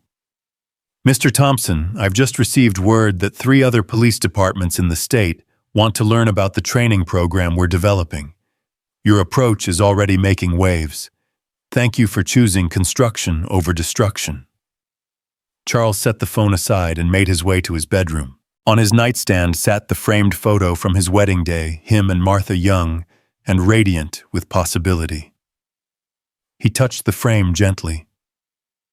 Construction over destruction, he repeated softly. You would have liked that phrase, my dear. You always were better at building bridges than burning them. The next morning arrived gray and drizzly, matching Charles's subdued mood. The adrenaline and purposefulness of the past 2 days were giving way to exhaustion and the full emotional impact of what had happened. His body ached more than usual, his joints protesting the stress they'd endured. Robert had stayed the night sleeping in his old childhood room and was already in the kitchen making breakfast when Charles came downstairs. Patricia was there too, having stayed at a nearby hotel, but arriving early with pastries from Charles's favorite bakery. You look tired, Dad, Patricia observed, pulling out a chair for him. I am tired, Charles admitted. This is more excitement than I've had in 3 years. You can still back out, Robert said, setting a plate of scrambled eggs in front of his father. No one would blame you for wanting to just return to your quiet life. Charles considered this as he ate. It would be so easy to retreat, to let lawyers and activists and younger voices carry this forward. But then he thought about the elderly people who had gathered in the park yesterday, their faces full of hope that someone was finally standing up for them. No, he said firmly. I started this inadvertently perhaps, but I need to see it through. At least the initial stages. The doorbell rang, and Patricia went to answer it, returning with Angela Washington, who looked impeccably professional despite the early hour. Mr. Thompson, I apologize for the early intrusion, but we have a situation. The district attorney's office has decided to file criminal charges against Officer Daniels, misdemeanor assault and violation of civil rights. They want you to testify. Charles set down his fork. I see. And if I refuse, they'll likely subpoena you, but your cooperation would carry more weight. The DA sees this as a high-profile case that could set important precedents. More precedents, Charles muttered. I'm becoming a walking legal landmark. Patricia leaned forward in her lawyer mode. Dad, criminal prosecution and your restorative justice approach aren't mutually exclusive. Daniels can face legal consequences while still participating in the programs you discussed. Can he be a police officer with a criminal conviction? Charles asked. Angela shook her head. Highly unlikely. Most departments won't hire someone with a conviction for assault, even a misdemeanor. Charles felt the weight of this decision. He had offered Daniels a path to redemption, but that path might now be blocked by the very system they were trying to reform. I need to think about this, Charles said. When do they need an answer? The DA wants to meet with you this afternoon. 2 o'clock at the courthouse. After Angela left, the Thompson family sat in contemplative silence. Finally, Patricia spoke. Dad, you don't owe Officer Daniels anything. He made his choices, and choices have consequences. But if the goal is to change the system, Robert countered, surprising everyone with his shift in position, then destroying one officer's life might not achieve that. It might just make other officers circle the wagons, see this as an attack rather than an opportunity for improvement. Charles listened to his children debate, remembering similar discussions around this very table when they were younger, with Martha moderating and guiding them toward critical thinking. She would have been proud to see them now passionate, but respectful, using their legal training to examine all angles. The phone rang, interrupting the discussion. It was Chief Mitchell. Mr. Thompson, I wanted to give you a heads up. Officer Daniels submitted a formal request this morning to begin the training program immediately, even while suspended. He also submitted a 20-page reflection on the incident, analyzing his actions and the thought processes that led to them. It's remarkably honest and self-aware. "Have you spoken to him about the criminal charges?" Charles asked. "Yes. He says he understands and won't fight them if you choose to cooperate with the prosecution. He sees it as part of taking responsibility." After the call, Charles made a decision. "I'm going to the park." "Dad, it's raining," Patricia protested. "I need to think, and I think best there. Besides, I won't let one bad experience drive me from a place I love." Robert insisted on accompanying him, and they walked slowly through the drizzle, Charles's umbrella providing inadequate protection against the persistent rain. The park was nearly empty, just a few dedicated joggers and dog walkers braving the weather. They sat on Charles's usual bench, now covered with a makeshift memorial of flowers cards and signs of support from the community. Charles read some of the messages, touched by the outpouring of solidarity from strangers. "Your mother and I used to come here in the rain," Charles said suddenly. "She said it was like having the park to ourselves, a private paradise in the middle of the city." "I remember," Robert said softly. "You'd come home soaked and laughing like teenagers." They sat in comfortable silence, watching the rain create ripples in the fountain's pool. Finally, Charles spoke again. "I'm going to cooperate with the DA, but I'm also going to advocate for alternative sentencing that allows Daniels to continue the reform work. Both things can be true. He can face justice and still contribute to change." Robert nodded. "That sounds like something Mom would say." That afternoon, Charles met with District Attorney Jennifer Martinez, a sharp-eyed woman in her 40s, who had built a reputation for prosecuting police misconduct. She listened carefully as Charles explained his position. "Mr. Thompson, I respect what you're trying to do," she said, "but we need to send a clear message that this behavior is unacceptable. A slap on the wrist won't do that." "I'm not asking for a slap on the wrist," Charles clarified. "I'm asking for consequences that serve the community better than simple incarceration or career destruction.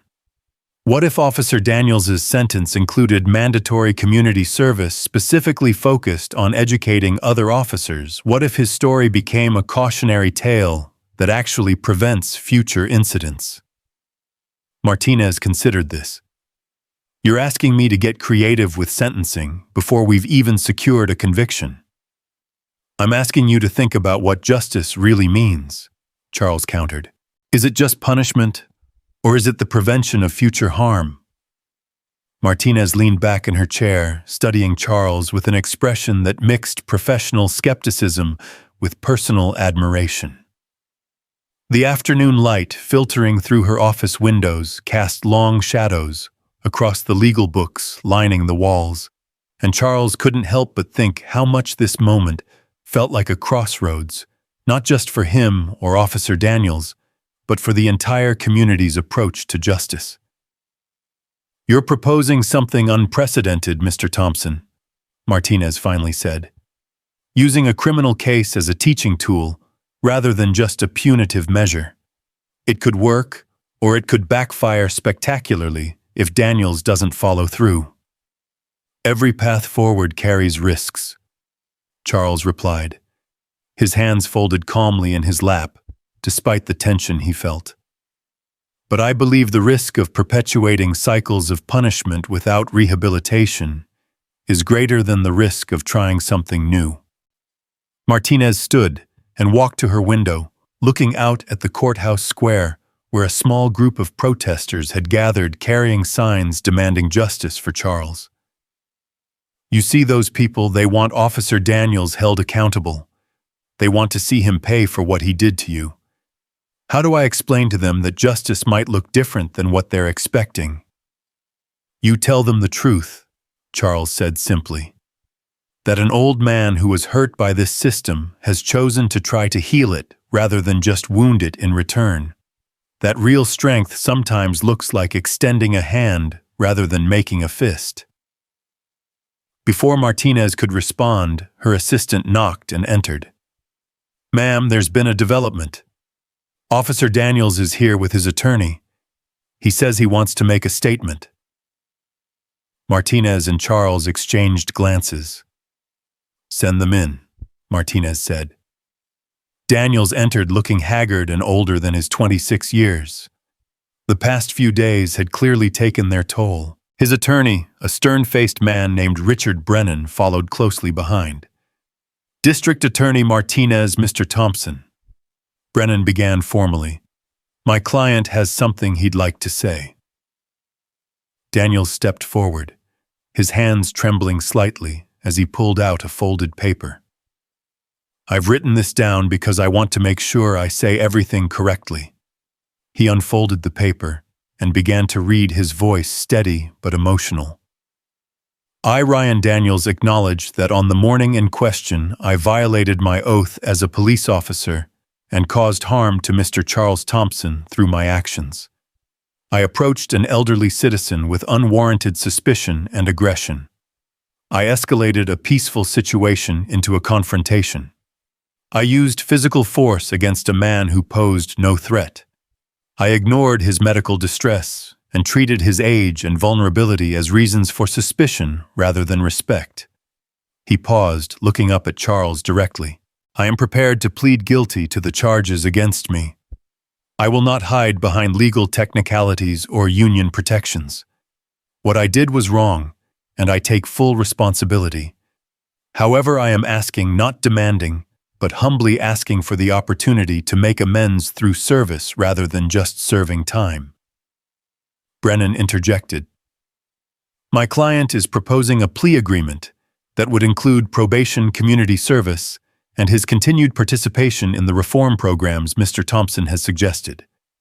He would also forfeit his position with the Oakwood Police Department, but would work as a civilian educator on police reform." Martinez looked skeptical. "You're asking for no jail time for an assault on an elderly citizen. We're asking for the chance to create positive change from a negative incident," Brennan clarified.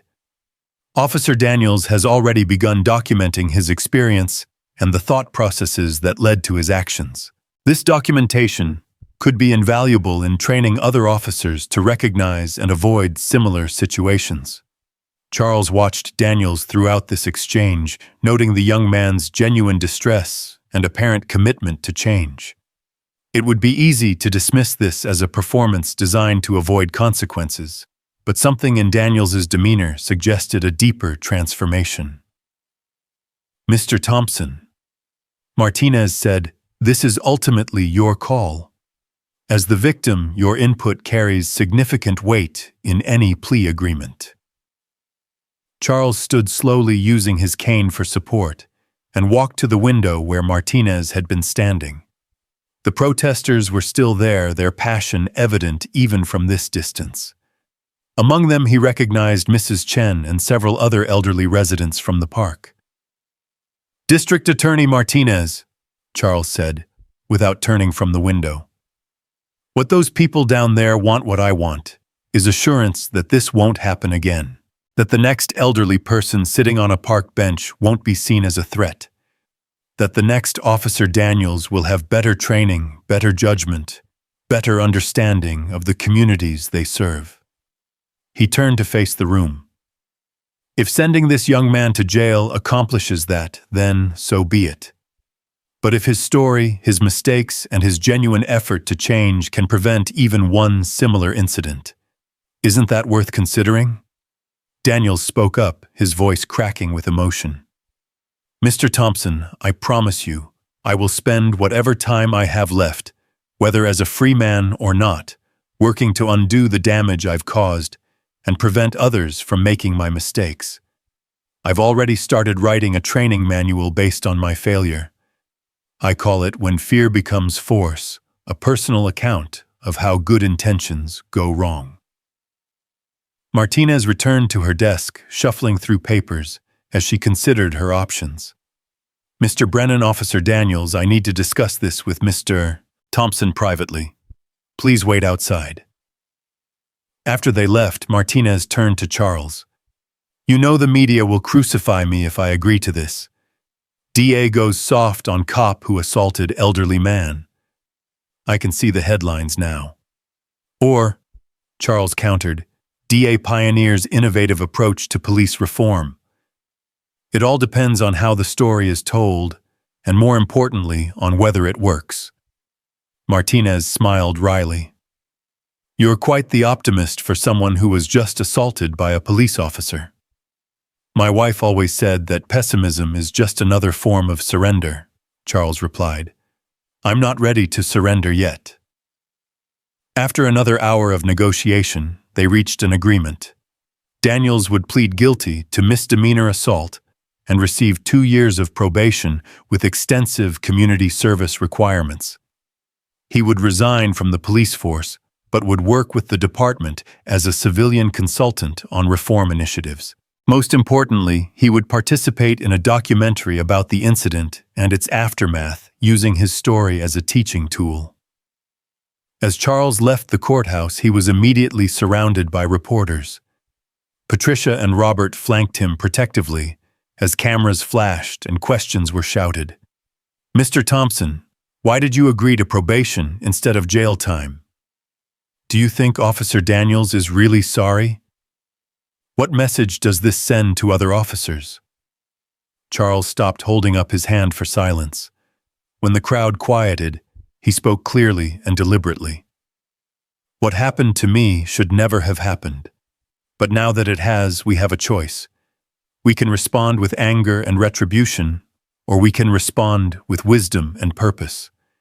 I've chosen the latter not because I'm weak or forgiving, but because I believe real change comes from understanding, not just punishment." He paused, making eye contact with as many reporters as possible. "Officer Daniels will face consequences for his actions. But those consequences will serve our community better through education and prevention than through incarceration alone. This isn't about being soft on crime, it's about being smart about solutions."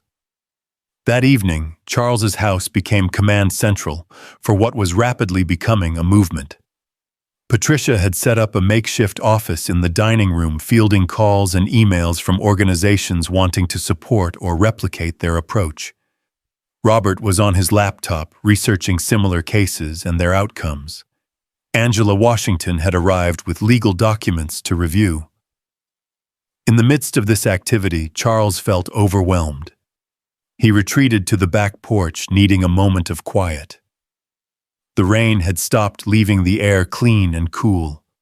He could hear the distant sounds of the city, but here in his small backyard with Martha's garden, still showing signs of the flowers she'd planted years ago, he found a moment of peace. Shirley Patterson appeared at the fence that separated their yards. "Quite a circus you've got going on in there," she observed. "Not by choice," Charles replied wearily. "How are you holding up? And don't give me the 'I'm fine' routine.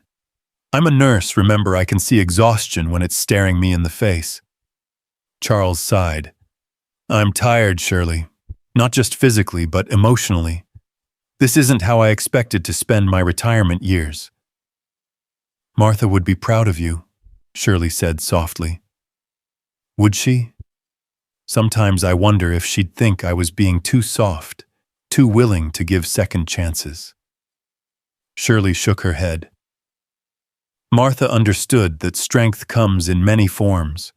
She fought her cancer with grace, remember, never bitter, always looking for ways to help other patients even when she was suffering. You're doing the same thing, taking your pain and turning it into purpose. Before Charles could respond, Patricia called from the back door. "Dad, Chief Mitchell is here. He says it's important." Charles found Mitchell in the living room, looking uncharacteristically nervous. "Mr. Thompson, I have news.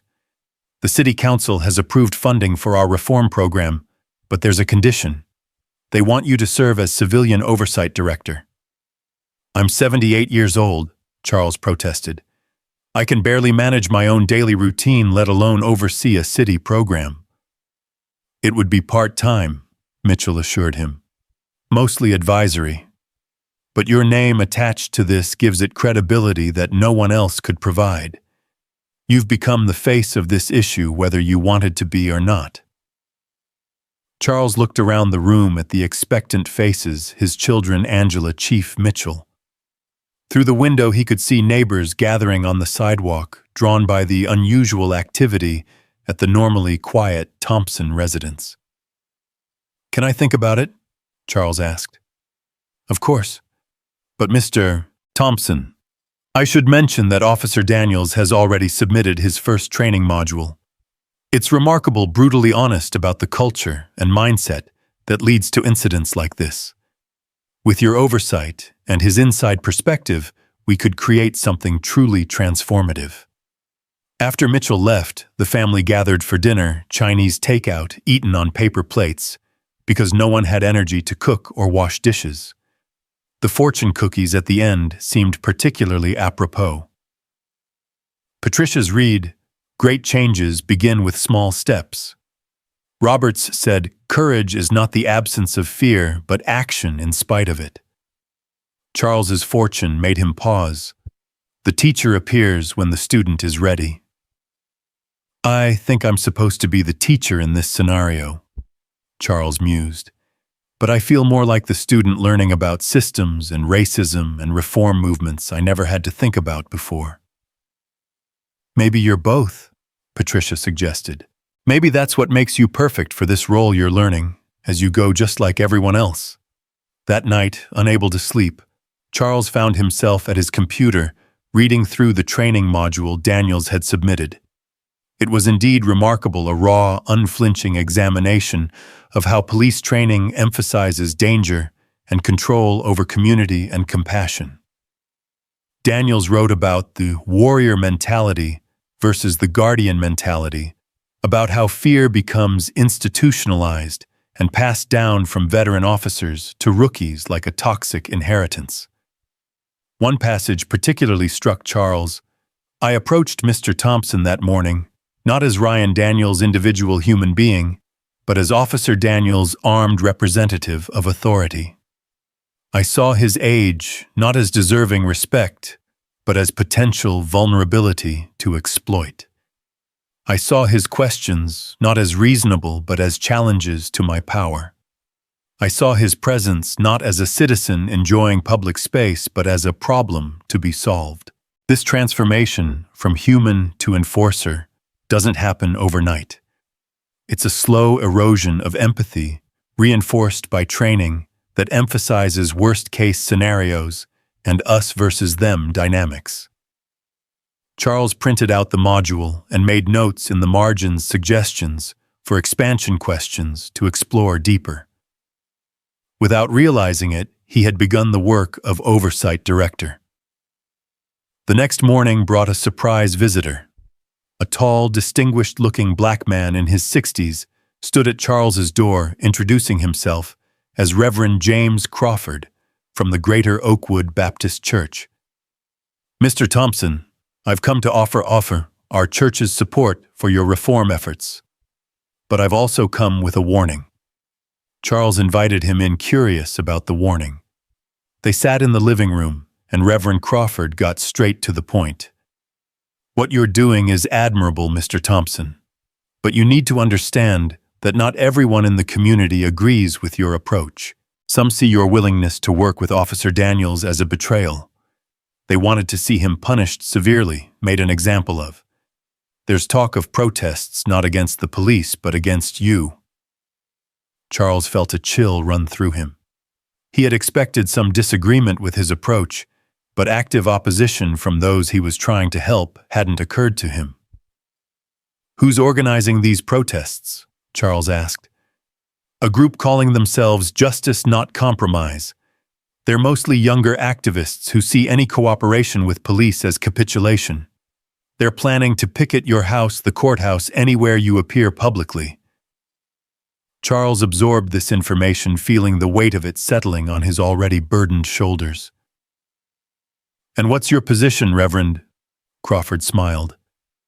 I've been fighting for civil rights for 40 years, Mr. Thompson. I've seen confrontation work, and I've seen cooperation work. But mostly, I've seen that real change requires both someone to push and someone to pull, someone to demand and someone to negotiate. You're choosing the harder path, the one that requires you to see humanity, even in those who've harmed you. That's not betrayal, that's grace. He stood to leave, then turned back. My congregation will support you, Mr. Thompson. And when those protesters show up, we'll be there too, not to counter-protest, but to stand as a buffer to show that there's room for multiple approaches to justice. True to Reverend Crawford's warning, the protesters arrived that afternoon. About 20 young people gathered on the sidewalk outside Charles's house carrying signs that read, "No compromise with brutality, and justice delayed is justice denied." They chanted slogans and played drums, creating a cacophony that drew neighbors from their houses and media vans to the scene. Charles watched from his window, uncertain how to respond. Patricia wanted to call the police, but the irony of that wasn't lost on anyone. Robert suggested waiting them out. But Charles had a different idea. He walked outside slowly and deliberately, using his cane for support. The protesters' chants faltered as he approached. He stood before them, an elderly man facing down the passion of youth, and waited for silence. "I understand your anger," he said when they quieted. "I share it. What happened to me was wrong, and it happens too often to too many people. But anger alone doesn't create change, it just creates more anger." A young woman stepped forward, her face fierce with conviction. "You're letting him off easy. He assaulted you. He should be in prison." "And then what?" Charles asked gently. "He serves time, learns nothing, and comes out angrier and more convinced that the world is against him. How does that prevent the next incident?" "It sends a message that there are consequences," another protester shouted. "There are consequences," Charles replied. "Officer Daniels has lost his career, pled guilty to assault, and committed to years of work educating others about his failures. But more importantly, his story, our story, is creating real change in how police are trained. Isn't that a better message than simple retribution?" The crowd was divided, some nodding thoughtfully, others shaking their heads in disagreement. The young woman who had first spoken stepped closer to Charles. "My name is Jasmine Washington," she said. "My brother was killed by police 3 years ago. He was unarmed, just walking home from work. The officer who shot him got 2 weeks paid suspension and then went back to work. So forgive me if I don't share your optimism about reform." Charles felt the weight of her pain, the depth of loss that no reform program could undo. "I'm sorry about your brother, Ms. Washington. That's a pain I can't imagine. And you're right, what happened to him was far worse than what happened to me. But let me ask you this, if we could prevent even one family from experiencing what yours did, wouldn't that be worth trying?" Jasmine's eyes filled with tears. "But why does it always have to be us doing the work? Why do we have to educate them, reform them, forgive them? When do they just stop hurting us?" Charles had no easy answer for that. The burden of education shouldn't fall on the victims, yet here he was taking on that very burden. He thought of Martha, how she had spent her career trying to educate children out of the prejudices their parents had taught them. Progress was slow, generational work that often felt futile in the face of immediate injustice. "You're right," Charles said finally. "It shouldn't be our responsibility. But if we don't do it, who will? If we wait for them to change on their own, how many more brothers will be lost?" The crowd had grown with neighbors and supporters forming a circle around the confrontation. Media cameras captured every word. Charles noticed Reverend Crawford had arrived with members of his congregation, standing quietly at the edges. Their presence a calm counterpoint to the tension. Jasmine wiped her eyes, her anger not gone, but perhaps tempered by grief. "I can't forgive," she said. "I won't." "I'm not asking you to," Charles replied. "I'm asking you to consider that there might be multiple ways to fight for justice. Your anger is valid and necessary. It pushes the system to acknowledge its failures. But maybe there's room for other approaches too, ones that pull the system towards something better." An older protester, a man with graying dreadlocks and a weathered face, spoke up. "Mr. Thompson, I respect what you're trying to do, but history shows that power never gives up privilege without a fight. Your approach assumes good faith from a system that has shown bad faith for generations." "You're right about history," Charles acknowledged. "But history also shows that change, when it does come, comes through multiple channels. The civil rights movement needed both Dr. King and Malcolm X, both the marchers and the militants. Maybe today's movement needs both your approach and mine." The discussion continued for another hour, sometimes heated, sometimes thoughtful, always passionate. Charles stood throughout, though his body screamed for rest, because sitting would have been seen as dismissal or defeat. By the end, no minds had been completely changed, but perhaps some positions had softened. As the crowd dispersed, Jasmine approached Charles one more time. "I still think you're wrong," she said, "but I respect that you're standing by your convictions. My brother would have liked you. He always said the hardest battles were against our own anger." She handed him a flyer. "We're holding a memorial march next week for all victims of police violence. You should come not to support our tactics, but to remember why this fight matters." Charles took the flyer, noting the long list of names, too many to count, each representing a life lost and a family destroyed. "I'll be there," he promised. That evening, exhausted beyond measure, Charles collapsed into his chair. Patricia brought him his medications and a glass of water, worry etched on her face. "Dad, you can't keep this up. The stress, the confrontations, it's too much." "It's necessary," Charles replied weakly. "This is bigger than me now. It's bigger than Officer Daniels. It's about whether we can change how power and vulnerability interact in our society." Robert, who had been watching the news coverage, called them over. "Dad, you need to see this." On the screen, a panel of experts was discussing the day's events. One, a professor of criminal justice, was saying, "What we're witnessing in Oakwood is a fascinating experiment in restorative justice." Charles Thompson is essentially putting his trauma on the line to test whether systemic change is possible through cooperation rather than confrontation. Another panelist, a former police chief, disagreed. "This soft approach sends the wrong message to officers. They need to know there are severe consequences for misconduct, not educational opportunities." A third voice, belonging to a civil rights attorney, offered a middle ground. "Perhaps we need both.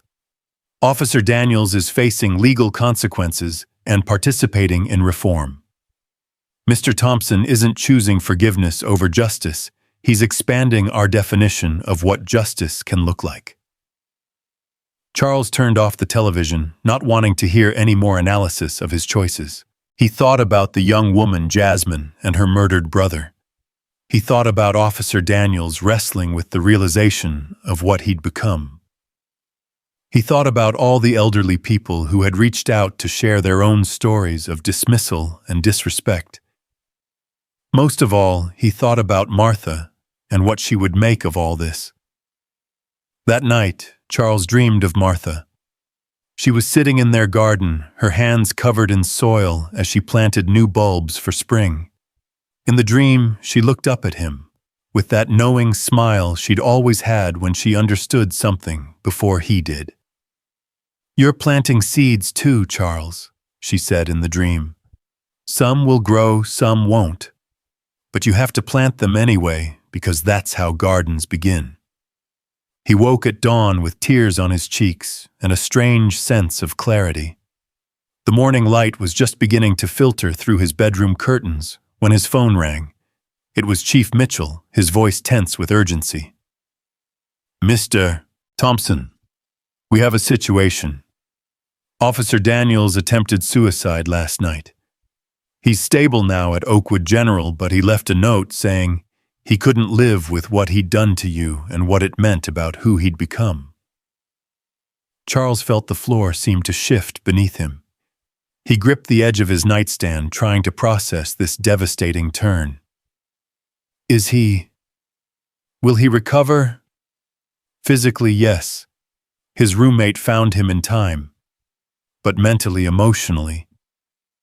"Mr. Thompson, I know this is a lot to ask, but he's been asking for you. The doctors think it might help if you'd be willing to see him." Charles closed his eyes, feeling the weight of this request. This young man who had assaulted him, humiliated him, was now reaching out from his own place of desperate pain. The bitter irony wasn't lost on Charles. The powerful made powerless the aggressor, becoming the vulnerable. "I'll be there in an hour," Charles said quietly. Patricia and Robert both protested when he told them where he was going. "Dad, this is emotional manipulation," Patricia argued. "You don't owe him anything, especially not this." "It's not about owing," Charles replied slowly, getting dressed in his most comfortable clothes, knowing this would be a long day. "It's about recognizing when someone is drowning and deciding whether to throw them a rope." "He didn't throw you a rope when you were having chest pains," Robert pointed out harshly. "No, he didn't," Charles agreed. "And now he's drowning in the weight of that failure. If I let him drown, what does that make me?" The hospital smelled of disinfectant and despair, a combination Charles knew too well from Martha's final months. He found Daniels in the psychiatric ward under observation, his wrists bandaged and his face hollow with shame. The young man looked up when Charles entered and immediately began crying. "You came," Daniels whispered. "I didn't think.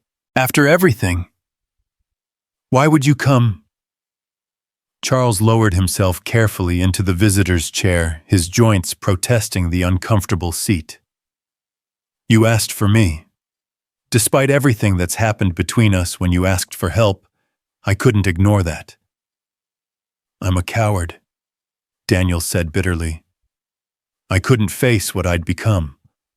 The look in your eyes when I grabbed you, the fear I put there, I see it every time I close my eyes. My grandfather would be so ashamed." "Your grandfather," Charles said slowly, "would want you to learn from this, not die from it. Taking your own life doesn't undo the harm you caused.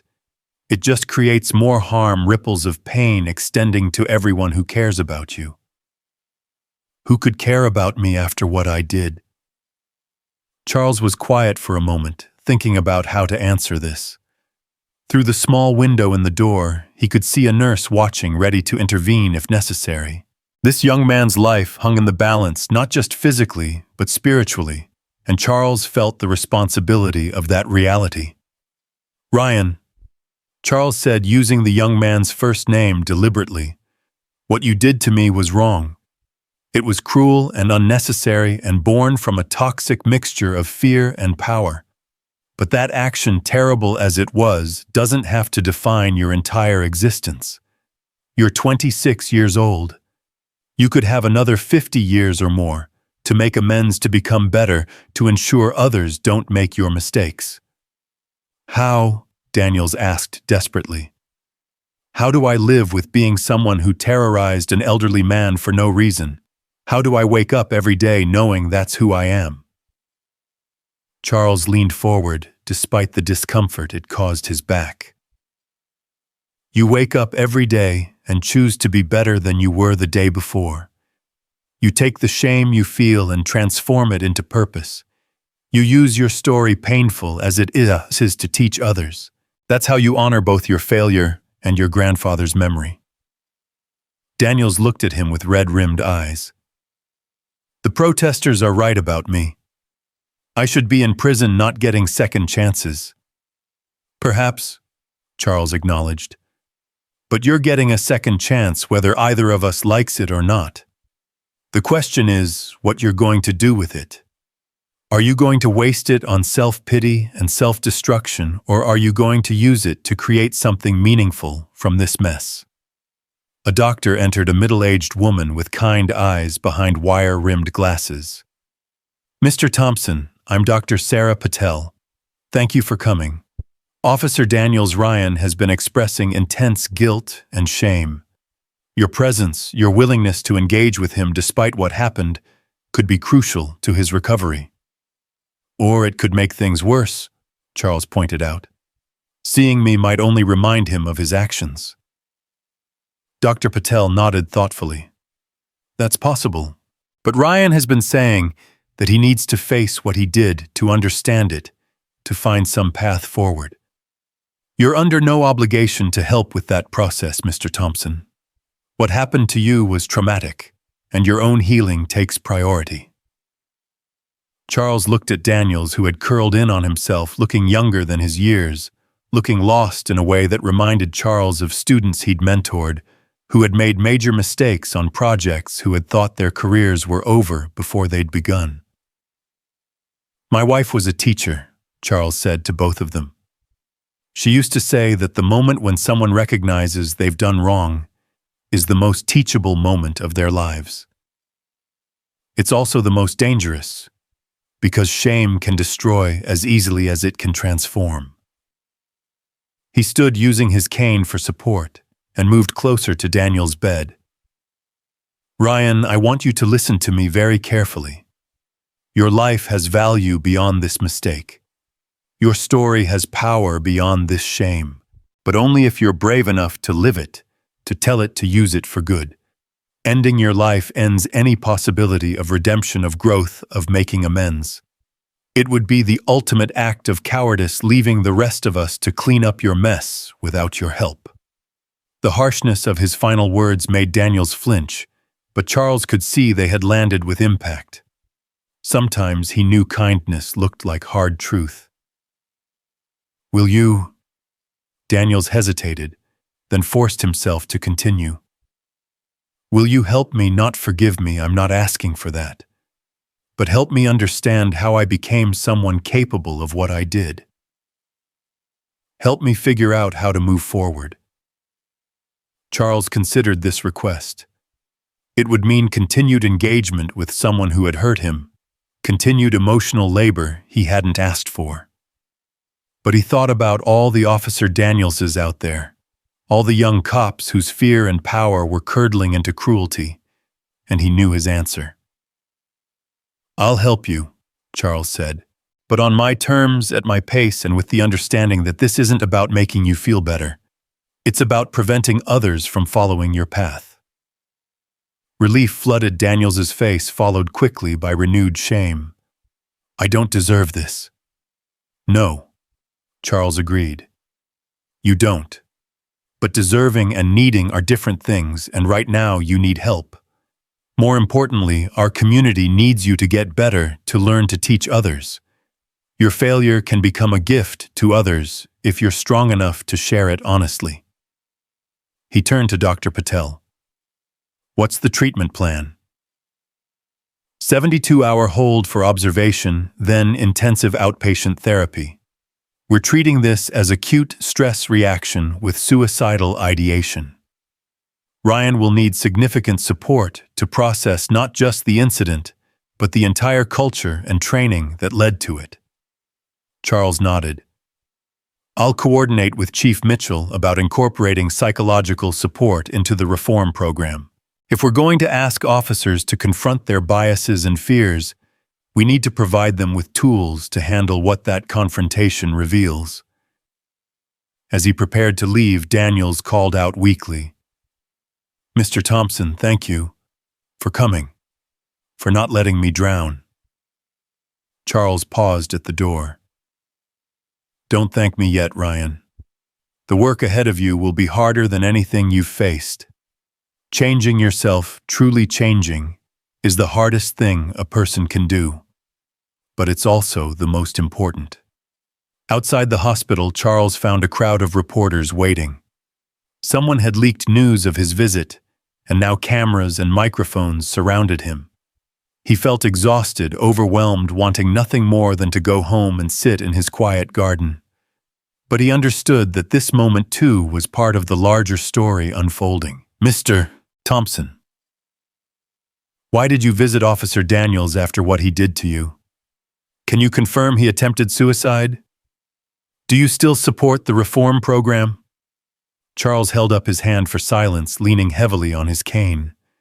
When the crowd quieted, he spoke carefully, aware that his words would be dissected and debated. I visited Ryan Daniels because he's a human being in crisis. What he did to me was wrong, but his death wouldn't make it right. It would only add tragedy to trauma. As for the reform program, recent events have only reinforced my belief that we need comprehensive change in how we train and support our police officers. They need to be taught not just tactics and law, but emotional intelligence, bias recognition, and crisis management, including their own crises. Are you saying we should feel sorry for Officer Daniels? One reporter asked skeptically. I'm saying we should recognize that hurt people, Charles replied. Officer Daniels was operating from a place of fear and misguided training. That doesn't excuse his actions, but understanding it might prevent future incidents. Compassion and accountability aren't mutually exclusive. He pushed through the crowd, ignoring further questions. Robert was waiting in the car, having insisted on driving him. They rode in silence for several minutes before Robert spoke. Dad, what you're doing. It's either the most Christian thing I've ever seen, or the most foolish. Can't it be both? Charles asked with a tired smile. Your mother always said wisdom and foolishness were closer than most people realized. Back at home, Charles found his living room full of people. Chief Mitchell was there, along with Angela Washington, Reverend Crawford, and surprisingly, Jasmine Washington, the young protester whose brother had been killed. Mr. Thompson, Chief Mitchell began. We heard about your hospital visit. We need to discuss how this affects the program going forward. It doesn't affect it at all, Charles said firmly, easing himself into his chair. If anything, it reinforces the need for comprehensive reform. Officer Daniels's breakdown shows what happens when we train officers to be warriors instead of guardians, when we teach them to fear the communities they serve. Jasmine spoke up, her voice controlled but emotional. You're really going to keep working with him after he tried to manipulate you with a suicide attempt? You think it was manipulation? Charles asked gently. Isn't it always? She replied bitterly. They hurt us, then expect us to comfort them when they feel bad about it. Charles understood her anger born from a loss far greater than his own trauma. Maybe sometimes it is manipulation, he acknowledged. But I don't think that's what this was. I think Ryan Daniels came face to face with who he'd become and couldn't bear it. That's not manipulation, that's a reckoning. A reckoning he gets to survive, Jasmine pointed out. Unlike my brother. The room fell silent at that truth. Charles felt the weight of it, the inequity of who got second chances and who didn't, who got to learn from mistakes and who died from others' mistakes. You're right, Charles said simply. It's not fair. Your brother should be alive. Ryan Daniels should never have become someone capable of what he did to me. The system that created both situations needs to change. That's why I'm doing this not for Daniels, but for the next young man who might otherwise become like him and for the next brother who might otherwise die. Jasmine studied him for a long moment. My grandmother used to say something similar. She lived through the civil rights era, saw friends killed, beaten, jailed. But she kept teaching, white children kept believing that education could change hearts. I thought she was naive. Maybe she was, Charles said. But naive people sometimes change the world precisely because they don't know it's impossible. Reverend Crawford cleared his throat. If I may, I think we're at a crucial juncture here. The attempted suicide has made national news. How we respond, how we frame this, will determine whether the reform movement grows or gets derailed by controversy. Angela Washington pulled out her tablet. I've been monitoring social media. The responses are deeply divided. Some see your hospital visit as saintly, others as enabling. We need a clear, unified message about what this program represents. It represents hope, Charles said firmly. Hope that people can change, that systems can be reformed, that tragedy can be transformed into progress. If that's naive, so be it. Chief Mitchell stood. Mr. Thompson, I need to ask you something difficult. Would you be willing to co-lead a workshop with Officer Daniels once he's stable? Not immediately, but perhaps in a few months. The two of you together telling your story, showing the possibility of accountability and growth. It could be powerful. Charles felt his chest tighten at the thought. Standing beside the man who had assaulted him, reliving that trauma repeatedly for audiences of police officers, it would be exhausting, potentially triggering, certainly painful. Yes, he heard himself say, surprising everyone including himself. But only if Ryan is genuinely committed to the work, not just going through the motions to rehabilitate his image. Patricia arrived then, having heard about the morning's events. She embraced her father tightly. Dad, the news is saying Daniels tried to kill himself. They're saying you visited him. Are you okay? I'm tired, Charles admitted, but I'm okay. We're in the middle of something important here, something that might actually create change. I can't walk away from it now. The group spent the next 3 hours developing a strategic plan for the reform program. They would start with a pilot program in Oakwood, then expand to neighboring jurisdictions if successful. The curriculum would include not just tactical training, but psychological support, community engagement, and what Charles insisted on calling humanity reminders, regular interaction with vulnerable populations in non-enforcement contexts. As the meeting wound down, Jasmine approached Charles privately. I still don't agree with your approach, she said, but I respect your commitment to it. My brother Michael was studying to be a social worker when he was killed. He believed in redemption too, said everyone deserved a chance to become better. I've been so angry since he died that I forgot that part of who he was. She pulled out a photograph worn from handling. It showed a young man with a bright smile and kind eyes, wearing a graduation cap and gown. This was Michael at his college graduation. First in our family to get a degree. He was 23 when he died. Officer who shot him was 25, not much older than your Officer Daniels. Charles looked at the photo, seeing the promise that had been cut short, the future that had been stolen. Tell me about him, he said. For the next hour, Jasmine talked about her brother, his love of basketball and poetry, his volunteer work at homeless shelters, his dream of opening a community center for at-risk youth.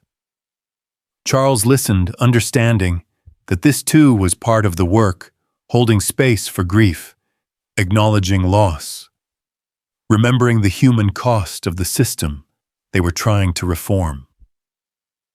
He would have understood what you're trying to do, Jasmine said, finally wiping tears from her eyes.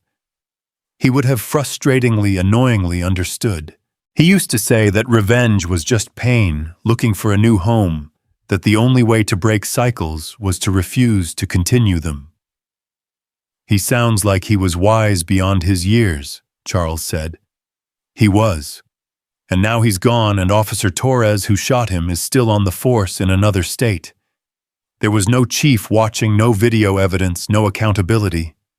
Just another dead black man and another officer who said he feared for his life.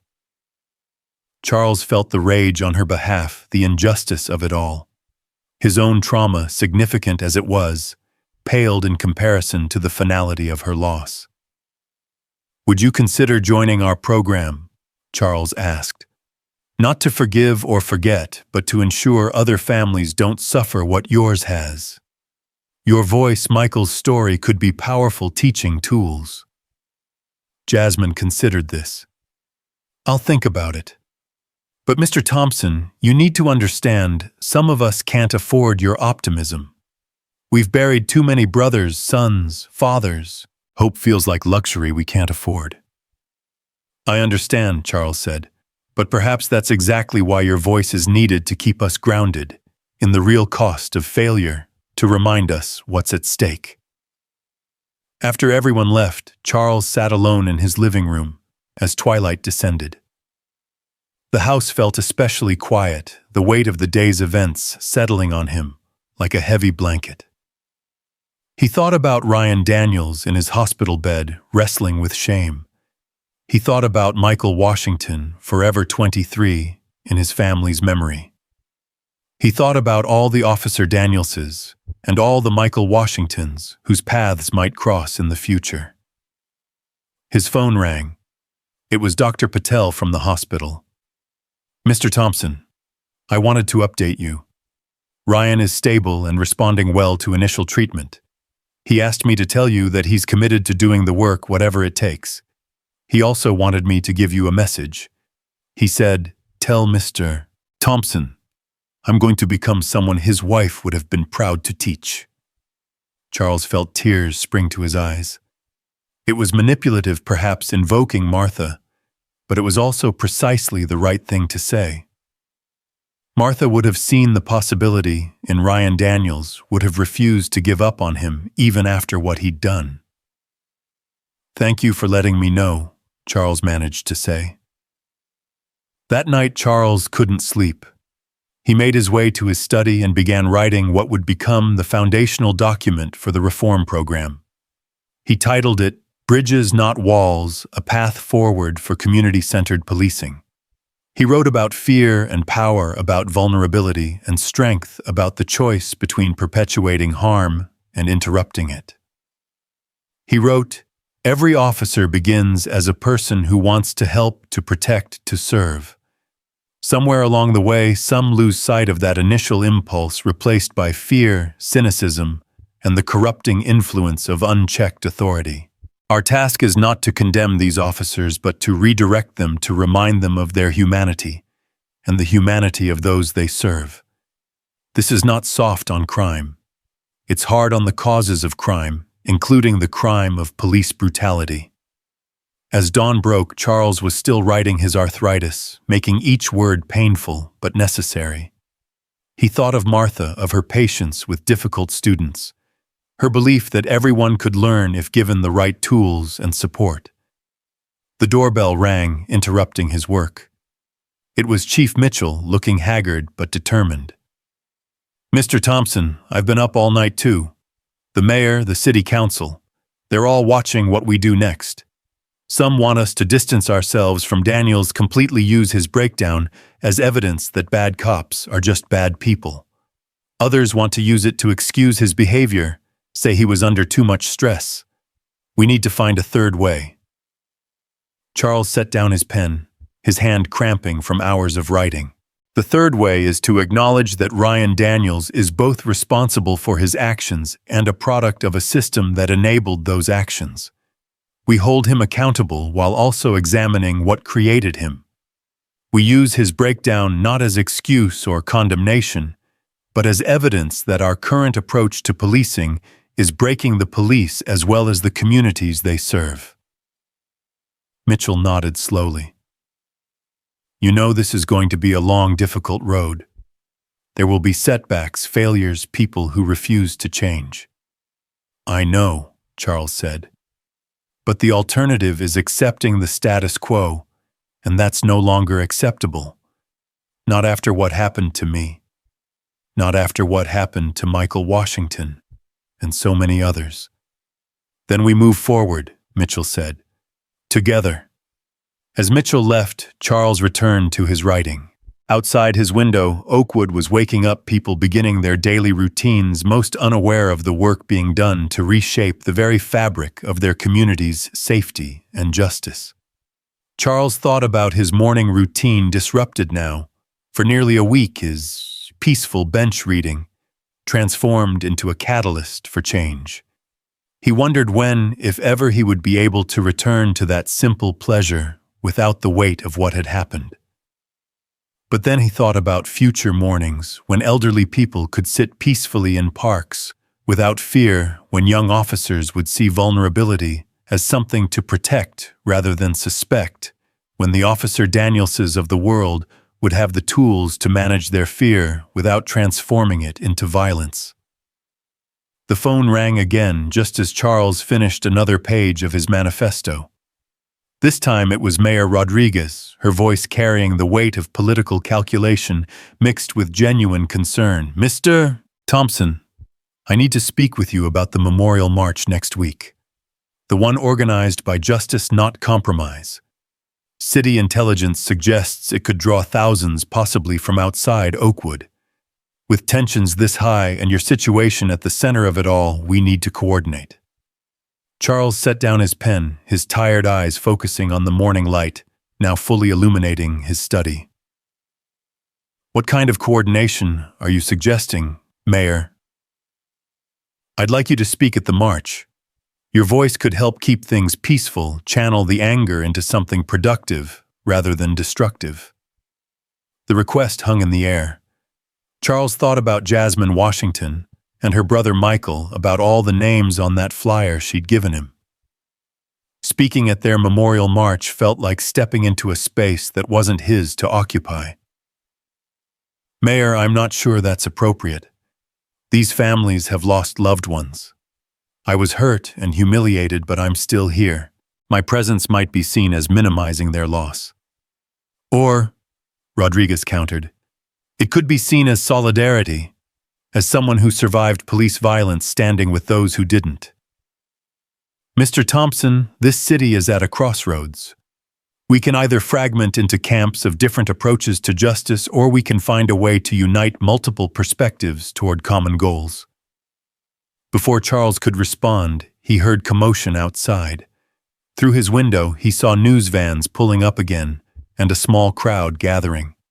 Patricia appeared in his doorway, concern etched on her face. "Dad, there's someone outside who says he needs to speak with you urgently.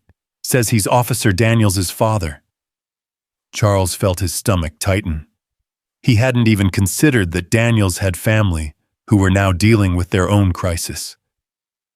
"Send him in," Charles said quietly. The man who entered looked like an aged version of Ryan Daniels' same facial structure, but weathered by years of hard living. His hands were calloused from manual labor, and his eyes carried a mixture of shame, anger, and desperation. "Mr. Thompson," the man said, his voice rough, "I'm Frank Daniels, Ryan's father. I know I have no right to be here, but I had to come." Charles gestured to a chair, studying the man who had raised the officer who'd assaulted him. "What can I do for you, Mr. Daniels?" Frank Daniels sat heavily, his whole body seeming to collapse under invisible weight. "I need to apologize. Not for Ryan, that's his to do, but for my part in making him what he became." Charles waited, sensing there was more to come. "I was a cop too," Frank continued.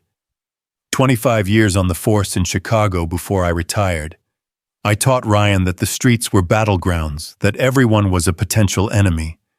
I taught him to be hard, to never show weakness, to control every situation. His voice broke. I taught him the very things that led him to hurt you. The room was silent, except for Frank's labored breathing. Charles could see Patricia in the doorway, ready to intervene if necessary, but he waved her back. "When I saw that video," Frank continued, "I saw myself 30 years ago. The way Ryan approached you, the immediate escalation, the need to dominate, that was me. I did that to dozens, maybe hundreds of people over my career. Nobody filmed it back then, nobody called me out. I got commendations for being tough on crime. And now, Charles asked, now I see that I wasn't tough on crime. I was just tough on people.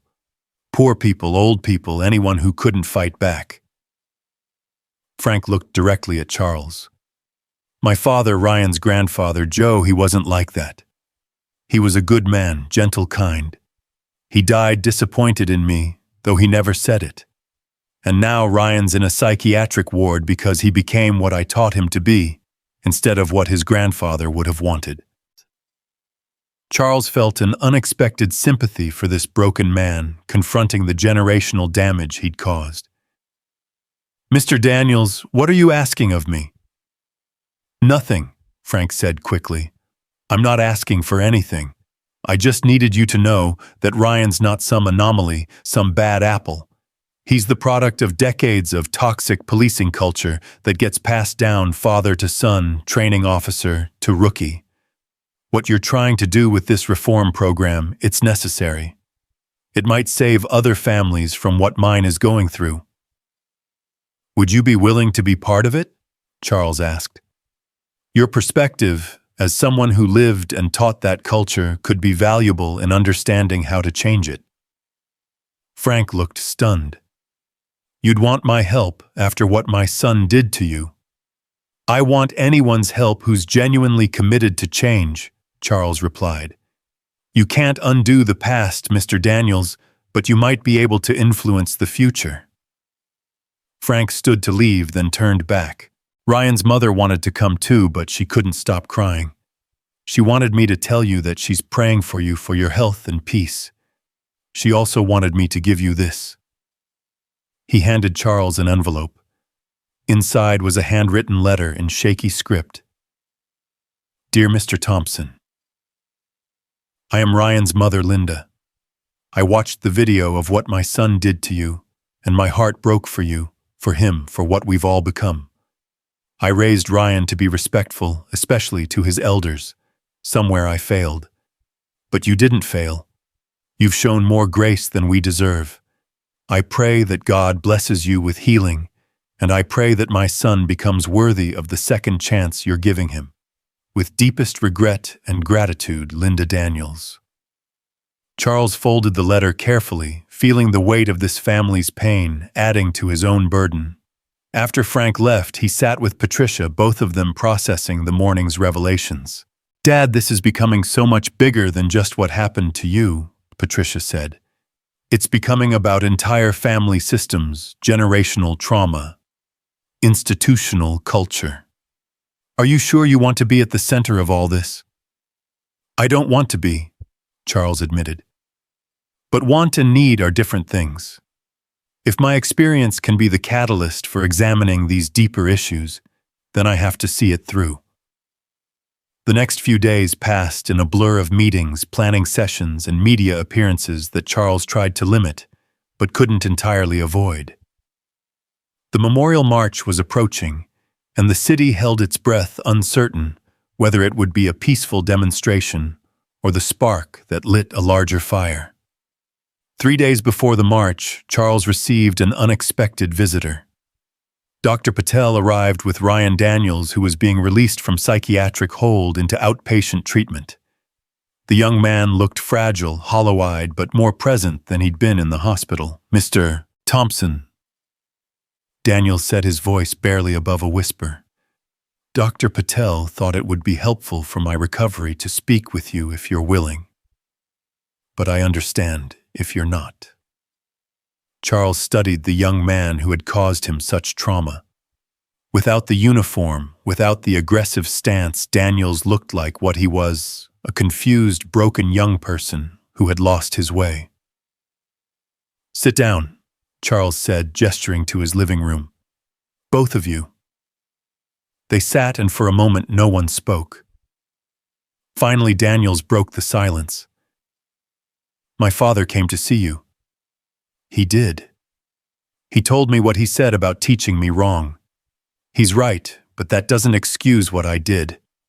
I made the choice to approach you that way. I made the choice to escalate. I made the choice to ignore your humanity. Charles nodded. Yes, you did. And those choices have consequences that will follow you forever. The question is what you do with that burden. Dr. Patel has been helping me understand the psychology of what happened, Daniels said, glancing at his therapist. The fear response, the power dynamics, the dehumanization that occurs when we're taught to see threats instead of people. But understanding it doesn't make it better. It doesn't undo the harm. No. Charles agreed. It doesn't. But it might prevent future harm if you're brave enough to share that understanding with others. Dr. Patel interjected. Mr. Thompson Ryan has been writing extensively about his experience, his mindset during the incident, and his recognition of how wrong it was. With your permission, we'd like to include his writings in the training materials for the reform program. Charles considered this. I want to read them first. And Ryan, I want you to understand that sharing your story isn't penance, it's responsibility. You don't get to feel better because you've confessed. You have to live with what you did while working to ensure others don't repeat your mistakes. I understand, Daniel said. Mr. Thompson, can I ask you something? Charles nodded. Why are you doing this? Why not just let me burn? Most people would.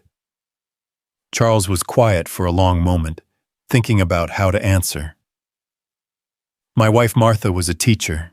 She used to have a student, Marcus, who was angry all the time. Disruptive, disrespectful, occasionally violent. Most teachers wanted him expelled. But Martha saw something else. She saw fear. Fear of failure, fear of not mattering, fear of a world that seemed set against him. He paused, remembering Martha's determination with that student. She worked with Marcus for 2 years. Extra tutoring, lunch conversations, home visits to understand his situation. Slowly, he changed. Not completely, not perfectly, but enough. He graduated, went to community college, became an electrician. He came to Martha's funeral, told me she saved his life by refusing to give up on him when everyone else had. Charles looked directly at Daniels. I'm not Martha. I don't have her natural grace or patience, but I learned from her that sometimes the people who seem most lost are the ones most capable of finding their way if someone bothers to leave a light on for them. Daniels's eyes filled with tears. I don't deserve that light. No, Charles agreed. But Marcus didn't deserve it either until he did. Deserving isn't a fixed state, it's something we work toward. After they left, Charles felt drained. He made his way to the kitchen where Robert was preparing lunch, having extended his stay to support his father through this crisis. I heard all that, Robert said. Mom would be proud of you, but she'd also be worried. You're taking on too much, Dad. Perhaps, Charles admitted. But I keep thinking about all the Officer Danielses out there who won't have a Chief Mitchell watching, won't have a video recording, won't have anyone willing to turn their mistake into a teaching moment. If this program works, if it prevents even one unjustified shooting, one unnecessary assault, isn't that worth the effort? Robert served the soup he'd made, Martha's recipe that she'd always made when someone in the family was sick or stressed. Dad, you're 78 years old. You've already done your part for society. You built buildings, raised a family, contributed to your community. You don't owe anyone this level of sacrifice. Charles ate the soup, slowly tasting memories in every spoonful. It's not about owing, son. It's about being in a unique position to make a difference. How many victims of police violence get the chance to work directly with their assaulter on reform? How many incidents have a police chief who witnesses everything and takes immediate action? This confluence of circumstances, it feels like more than coincidence. It feels like burden, Robert countered. One that you shouldn't have to carry. Before Charles could respond, his phone rang. It was Jasmine Washington. "Mr. Thompson, I've been thinking about your offer to join the reform program. I want to do it, but I have conditions." "I'm listening," Charles said. "First, Michael's story gets told in full, not just his death, but his life, his dreams, his humanity. Second, we don't just focus on reforming individual officers, but on addressing the systemic racism that makes black men automatic threats in police eyes. Third, there's real accountability, not just training. Officers who violate policies face actual consequences. Those all seem reasonable and necessary," Charles agreed. "Would you be willing to help design the curriculum components that address these issues?" "Yes, but Mr. Thompson, you need to understand, I'm not doing this for reconciliation or forgiveness. I'm doing this for prevention. I want fewer families to go through what mine has." "I understand completely. Your anger is valid and valuable. It will keep the program honest, keep us from sliding into comfortable half measures." After the call, Charles found Patricia in the backyard, tending to Martha's garden, which she'd been maintaining during her visit. The flowers were preparing for winter, their blooms fading, but their roots growing deeper, preparing for survival through the cold months ahead. "Dad," Patricia said, not looking up from her weeding, "I've been thinking. I want to take a leave of absence from my firm and stay here for a few months. Help you with this program, make sure you're not overdoing it, be your legal advisor through all of this." Charles felt a warmth spread through his chest. "Sweetheart, you don't need to do that. Your life is in Seattle." "My life is wherever my family needs me," Patricia replied, finally looking up. "And right now you need support. Mom would never forgive me if I let you face this alone." That evening, as the sun set over Oakwood, Charles found himself back at his computer, working on the reform program curriculum. He'd received Ryan Daniels's writings, raw, honest, disturbing, in their revelation of how a young man's idealism had curdled into authoritarianism. He incorporated excerpts using them as case studies in the dangerous transformation from guardian to warrior. He wrote, "The distance between protector and predator is shorter than we think. It's measured not in miles, but in mindset, not in years, but in moments of choosing fear over understanding, control over connection, force over patience. Every officer stands at this crossroads daily. Our job is to give them the tools to choose correctly, consistently, even when afraid." The Memorial March was now 2 days away. The city had granted permits, arranged security, the irony of police protecting a march. Protesting police violence wasn't lost on anyone, and prepared for whatever might come. Charles had agreed to speak, though he remained uncertain about what he would say. That night, unable to sleep, he walked through his house, stopping in each room, remembering the life he'd built with Martha. In her sewing room, he found one of her unfinished quilts. She'd been making it for their grandson, patterns of stars and moons in deep blues and silver. He ran his fingers over the fabric, feeling the texture of her last project interrupted by illness, and never resumed. He thought about interrupted lives, Martha's, Michael Washington's, all the names on that Memorial March flyer.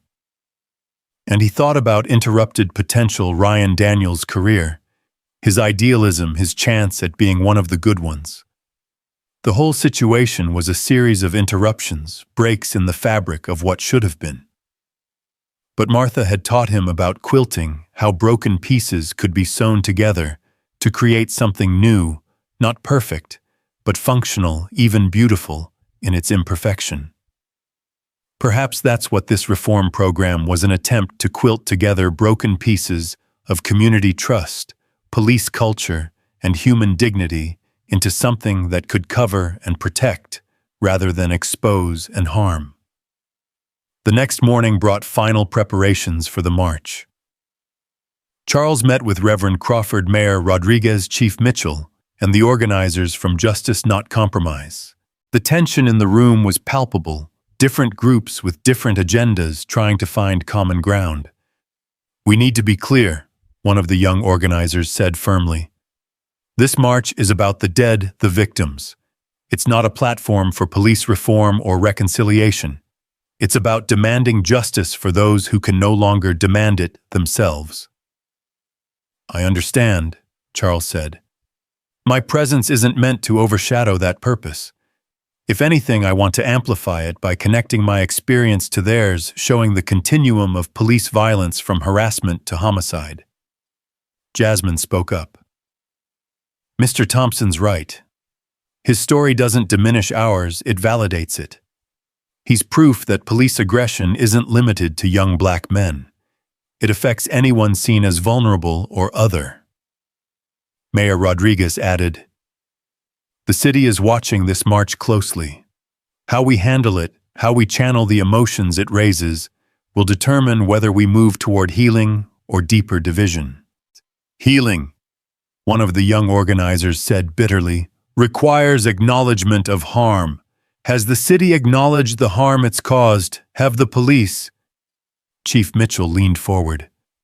"I'm prepared to issue a formal apology on behalf of the department, acknowledging our failures and committing to concrete reforms. But I need assurance that this march will remain peaceful." "You're asking us to guarantee peace when your officers are the ones with weapons," the organizer shot back. The argument continued, voices rising, positions hardening. Charles felt the weight of trying to bridge these divides, understanding both the rage of the activists and the defensive posture of the institutions. Finally, he stood his movement, drawing attention. "Enough," he said quietly but firmly. "We're all here because something is broken. The question is whether we want to fix it or just document its brokenness. I choose fixing, even if imperfect, even if incomplete. Now let's plan this march in a way that honors the dead while working toward preventing future deaths." The room quieted, and slowly, grudgingly, they returned to planning. By the end of the meeting, they had agreed on a structure for the march, beginning at the courthouse, proceeding through downtown, and ending at Oakwood Park, where Charles's incident had occurred. There would be moments of silence for the victims' speeches from families, and then Charles would speak about transformation and accountability. That night, as Charles prepared his speech, Ryan Daniels called. "Mr. Thompson, I know I have no right to ask this, but would it be appropriate for me to attend the march, not to speak, not to be seen, just to stand with those calling for justice, to face what my profession has done?" Charles considered this carefully. "Ryan, your presence could be inflammatory. People might see it as an attempt to center yourself in their pain." "I know," Daniel said, "but hiding feels like cowardice. These are the people I've hurt directly and indirectly. Shouldn't I face them?" "Not yet," Charles decided. "Your time will come, but this march isn't it. Watch it, learn from it, but don't insert yourself into it. Sometimes the best support is absence." The morning of the march dawned gray and cold, fitting weather for a memorial. Charles dressed carefully in his best suit, the charcoal gray one Martha had bought him for their 50th anniversary. He pinned a small photo of her to his lapel. If he was going to speak about loss and dignity, he wanted her presence with him. The courthouse square was already filling when Charles arrived with Patricia and Robert. Hundreds of people, perhaps thousands, carrying signs with names and faces of the dead. The sight was overwhelming, so many lives lost, so many families destroyed. Charles found Jasmine Washington in the crowd, standing with a large portrait of her brother Michael. "Are you ready for the?" Ash asked him. "No," Charles admitted. "But readiness and necessity aren't the same thing." The march began with a moment of silence that seemed to stretch forever, the weight of absence made tangible by the crowd's stillness. Then slowly, They began to move a river of grief and rage flowing through Oakwood streets. Charles walked with difficulty, his cane tapping rhythm against the pavement, but he refused offers of assistance. This pain, this struggle was part of his witness. People lined the streets, some joining the march, others watching with expressions that ranged from support to suspicion. Charles noticed officers stationed at intersections, their faces carefully neutral, and wondered what they were thinking, whether any of them saw themselves in Ryan Daniels, whether any of them were questioning their own actions and assumptions. The speeches at the park were heartbreaking. Mother after mother, father after father, sibling after sibling, telling stories of lives cut short of potential, destroyed, of justice denied. Charles listened to each one, letting their pain wash over him, understanding more deeply the weight of what they carried compared to his own burden. When his turn came to speak, Charles climbed the makeshift platform slowly, the crowd quieting as he approached the microphone. He looked out at the sea of faces, angry, grieving, hopeful, skeptical, and began. I stand before you as a survivor of police violence, but I acknowledge that my survival itself is a privilege many here were denied. I'm alive to demand justice, to work for reform, to tell my story. Michael Washington isn't. Breonna Taylor isn't. George Floyd isn't. The list goes on. Name after name, life after life, until the weight of it threatens to crush us all. He paused, gathering strength. 3 weeks ago, I sat on that bench over there reading my newspaper, drinking my coffee, thinking about my late wife. Officer Ryan Daniels approached me with suspicion and hostility, saw my age as weakness, my questions as defiance. He grabbed me, hurt me, humiliated me, and might have done worse if Chief Mitchell hadn't intervened. The crowd murmured, some shouting support, others expressing anger at the mention of Daniels. But here's what I need you to understand, Charles continued. Ryan Daniels isn't unique. He's a product of training that emphasizes control over communication, force over patience, fear over understanding. He's what happens when we teach officers to be warriors instead of guardians, when we tell them everyone is a potential threat instead of a fellow human being. He saw some nods in the crowd, but also skeptical faces, people who had heard reform rhetoric before without seeing real change. I've chosen to work with Officer Daniels not to forgive or excuse, but to transform. He's facing legal consequences for his actions, as he should. But he's also becoming a teacher at using his failure to prevent others from following his path. Some of you think I'm naive for this choice. Maybe I am. But I know that punishment without education just creates resentful prisoners, not reformed people. A voice from the crowd shouted, "They don't deserve reform, they deserve justice." Charles nodded. Yes, justice. But what is justice? Is it only retribution, or is it also prevention? Is it only punishment for past crimes, or is it also protection from future ones? Submit that true justice requires both accountability for harm done and systemic change to prevent future harm. He looked directly at where he knew cameras were recording. To those officers watching, know this: your choice to serve and protect is noble, but only if you actually serve and protect everyone. The moment you see citizens as enemies, elders as threats, black men as automatic dangers, you've betrayed your oath. The moment you use force from fear rather than necessity, you've become what you swore to fight against. His voice grew stronger despite his fatigue. To this community, I say, hold us accountable. Not just the police, but those of us working on reform. Don't let us settle for cosmetic changes or temporary measures. Demand real transformation in training, in culture, in accountability. Your anger is justified. Your grief is sacred. Your demands for justice are righteous. Don't let anyone, including me, tell you otherwise. He paused, thinking of Martha, of what she would say. My late wife was a teacher.